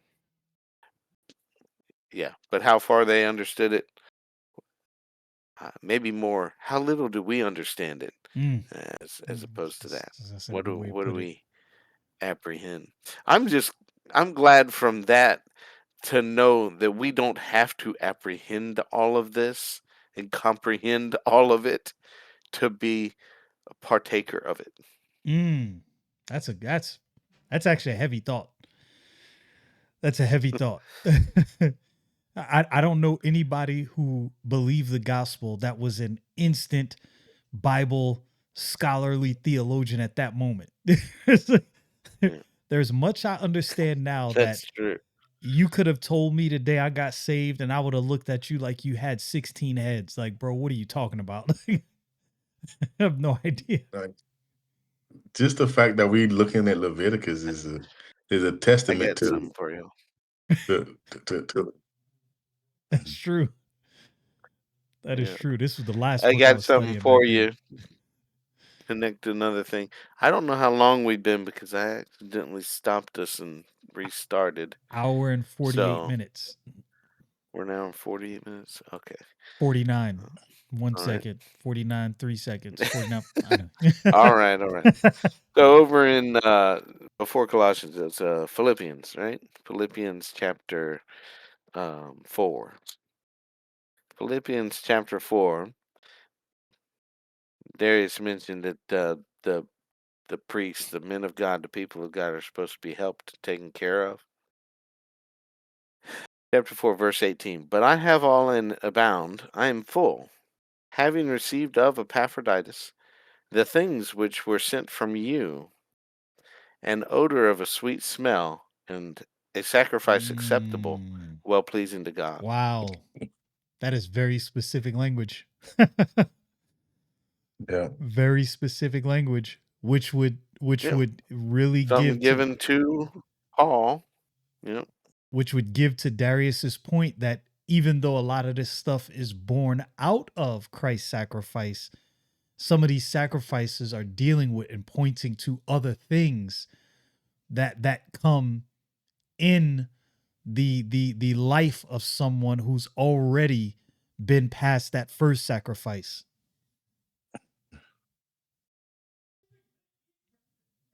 So good points made. I wonder, Hmm. here's a question I have, and I think we've brought this up before. The laying of the hands on the head of the sacrifice. Now, this is a question I'm going to throw out there. I don't know for sure that it's related, but Genesis chapter 3 verse 15, and I will put enmity between thee and the woman and between thy seed and her seed. It shall bruise thy head and thou shalt bruise his heel. Maybe a stretch, maybe unrelated, but that was the first verse that came to mind the first time we brought that up. And I meant to mention that. I'm not sure if I did. Maybe unrelated. Maybe it's completely unrelated, has no relation at all. But just a thought, I haven't fully explored that yet. I've been thinking about that a little bit because when I think about it in my mind, it doesn't really apply because if I'm saying that, if we're saying that, could be wrong about this, that placing your hand on the head is to signify that the responsibility has transferred from me and now it's on this sacrifice, you know a substitute for me taking my place and my punishment. Just saying, I'm not saying that 100% this is what it says. So I'm saying that my thought being these two are connected may not actually flush out correctly. Well, we talked about this as far as because I don't see the burnt sacrifice as a transferring of something, right? The burnt sacrifice don't seem to be a guilty offering, but it may be, and I just don't really understand it. But so I'm not certain why the hand is on the head there. Um, and I guess I wouldn't make the connection, but maybe you seeing something I just can't see right now. No, I'm not necessarily seeing anything. It's just that verbiage being used in the book of Genesis makes me wonder if it is connected. But Right, when I try to flush right. that out in my mind, it doesn't necessarily check out. So I'm just, pointing out flaws in my own thought, right? Like this might not Hmm. even check Yeah, out no, no, I got theologically. you. Yeah, yeah, I know. I see what you're saying. yeah, and of course we also mentioned that it's identifying the offer and the offering together, if not transferring, guilt, then identifying the two. Again, it's still the substitute for the offerer. Hmm. Um, but yeah, I'm just trying to think of what with it. Uh, Thou shalt bruise his head,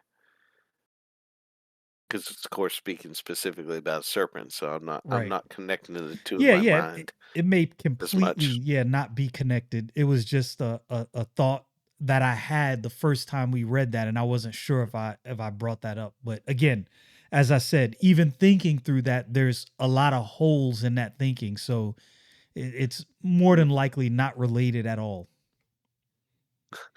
It could be more related than we are thinking too. Um, since you introduced it, and I'm sitting there thinking that Moses made a brazen serpent and put it on a pole. Uh, Jesus said, as the serpent was lifted up in the wilderness, even so must the Son of Man be lifted up. And, he, of course, wore a crown of thorns on his head. So maybe there's more to it. Um, yeah, There might I be. don't know, wouldn't know the words to use. Yeah, there's a lot of holes in my thinking toward that end, so it might be, but it may be irrelevant. But just something to point out for the audience. Maybe someone out there was having the same thought. I'm sure if I thought that, somebody else probably thought the same thing. So I felt it only right to mention that. And it may seem to the listeners, it may seem that a lot of the conversations we've had around these offerings so far are disconnected, but they're actually not disconnected as you might think. Because the same way an Old Testament saint, because this is the realistically, when you read this, and I think Darius pointed this out before, you honestly do have to put your mind in the or try to put your mind in the state that the people of this time would be thinking. We just came out of Egypt. We just saw God do all of these things. We saw what happened with that to the firstborn in Egypt. And now we're to carry this as a perpetual memorial, this Passover. And now we have all of these other sacrifices. What do these sacrifices mean? Why do we do this? We see what happened with these people that rebelled against Moses with this golden calf. Yeah, that didn't work out too well. We heard God speak in his thunderous voice, and we was like, Moses, on second thought, you go talk to him. We don't really want to talk to him. We'll listen to whatever you say. All of these things you really need to keep in mind when you're reading through this. And as you do that, you do honestly see how a lot of New Testament themes follow some Old Testament themes. Maybe not that it means the same thing, but we kind of have the same lifestyle of faith, if that makes sense. Yeah.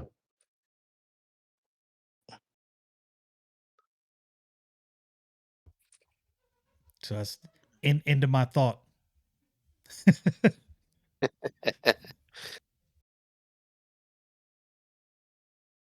So, Hmm. any more? Do we want to continue um going down? Because I think we stopped. Where did we stop at? Verse 4 and 5, We talking read the about. whole thing, right? Yeah, we read the whole thing. But We talked about the. It seems like you all lost of it. the inwards or the abdominal area from the sacrifice is removed. That's what it's seeming like. The kidneys, the liver, the intestines, the what is it? I think I looked it up. The amniotic sac that surrounds all of that stuff is removed with it, is what it seems like. All of that is pulled out and burned. We can come to our assumptions to why that's done. It could be a number of different things, but just on its face, those things are pulled out, they're burned, and then we see, to Darius's point, the surgical nature by which certain things are removed. Like, this is real specific. That, like, I wonder about that, like why that matters, because it's really specific. Remove this, remove the flanks in this, and cut this part right here. Can you like, the priests had to also be like kind of master butchers in a lot of ways. Like, there's a lot Mhm. of things they had to know. This Mhm. priestly office was not for the faint of heart. Mhm. Mhm. Mhm. Him- Lamb offerings. There was something I wanted to point out. See, offerings, sacrifices. And he shall offer the sacrifice of the peace offering, an offering made by fire unto the Lord. The fat thereof and a whole rump shall he take. Yeah, this is where it's talking, verse 9, where it's talking about all the specifics of what's removed. And the backbone, which I believe hunters, again, correct me if I'm wrong, I believe they call that the backstrap. I think when hunters go hunting, That's like the biggest portion of meat that they typically cut off and take with them. Correct me if I'm wrong. Hmm. Not a hunter. Hunters are probably in the comments going crazy already. Chill out. Not a hunter. It's all right.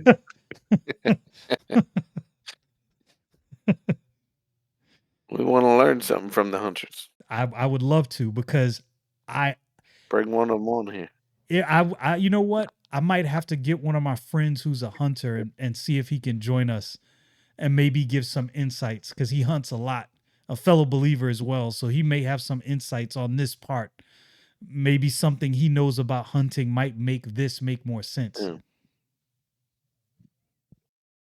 I was trying to look and see if it talks about because it talks about the rump there, and that's what's saying she shall take it off hard by the backbone.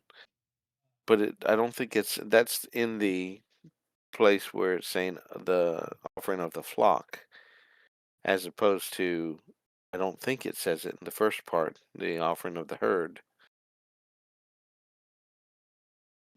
Let But me still, see. all the inwards and everything, it does talk about which is by the flanks, but I don't think it talks about the rump and the backbone in that portion. Interesting.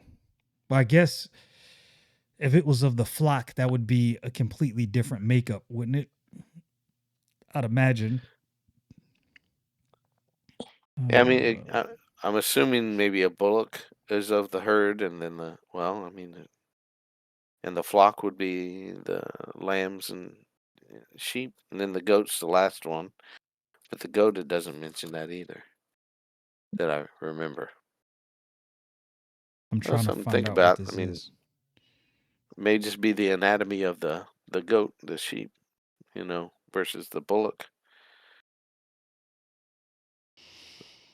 And I'm sure it's funny that every time we go over these, I've read through these verses, I've looked up things, but I did not think to ask myself why the rump, like why these specific portions are removed.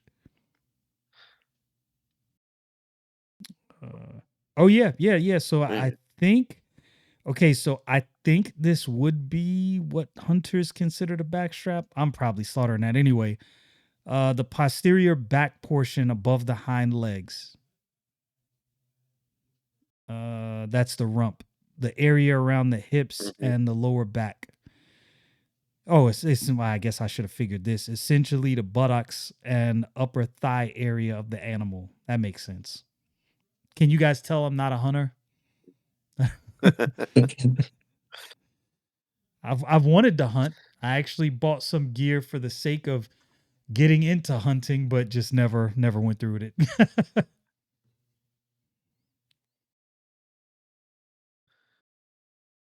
Yeah, maybe this just has to do with what was left for the priest. Maybe it was just that simple. These are the parts that would have the most meat. This is what people would eat. It would be away from all of those internal filters and, away from bile, the filtration of the kidneys and all of that, other stuff. So maybe it's just that simple.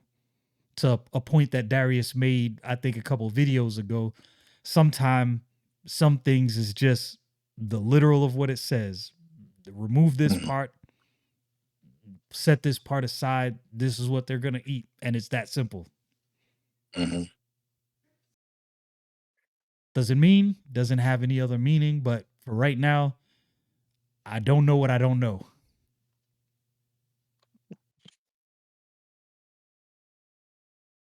I think that Colossians chapter 1 goes real well with what we've been talking about this whole time.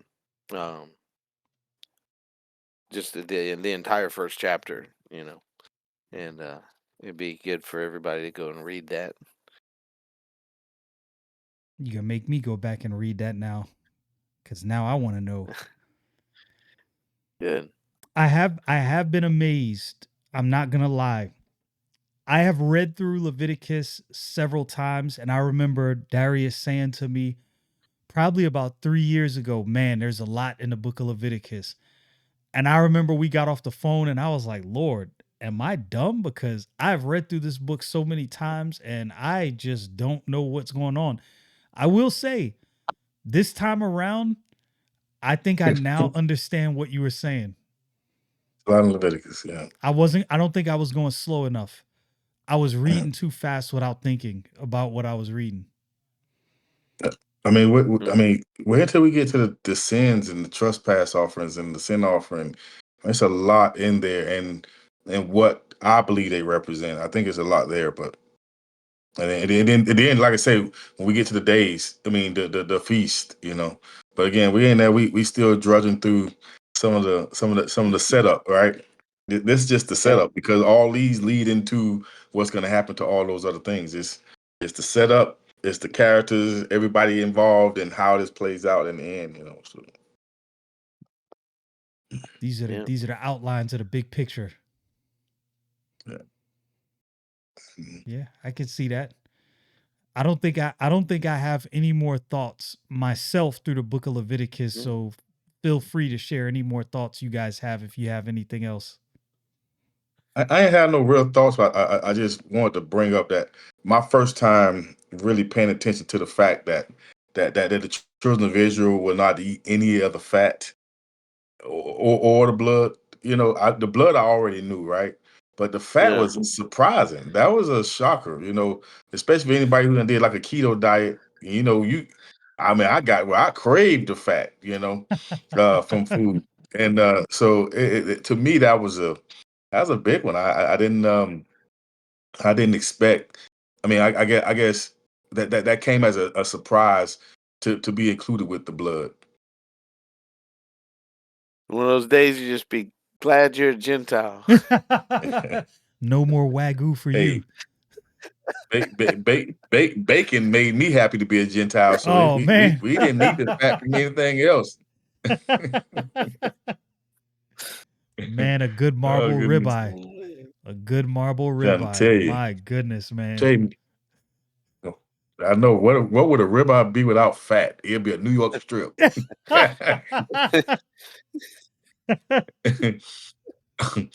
It'd be dry. Uh, A rump roast with no fat. Leather. mm, I'm trying to tell you, boy, be like what you make your Bibles out of, but it's I know he said eat the but scroll, but calm down. yeah. It wasn't no fat on it. That's why I was bitter in the stomach. But yeah. Yeah. Yeah. This is the ending comedy hour. That's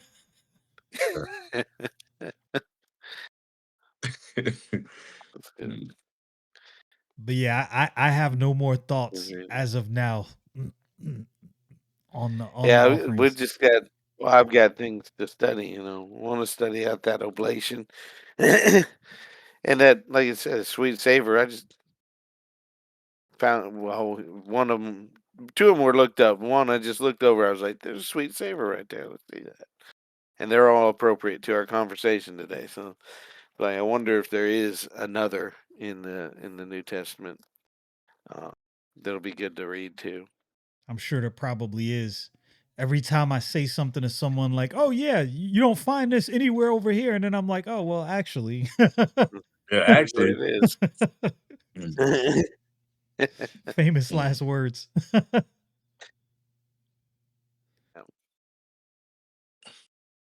trying to be careful. Yeah. Yep. So All right. if Final thoughts. See who and the final thoughts from.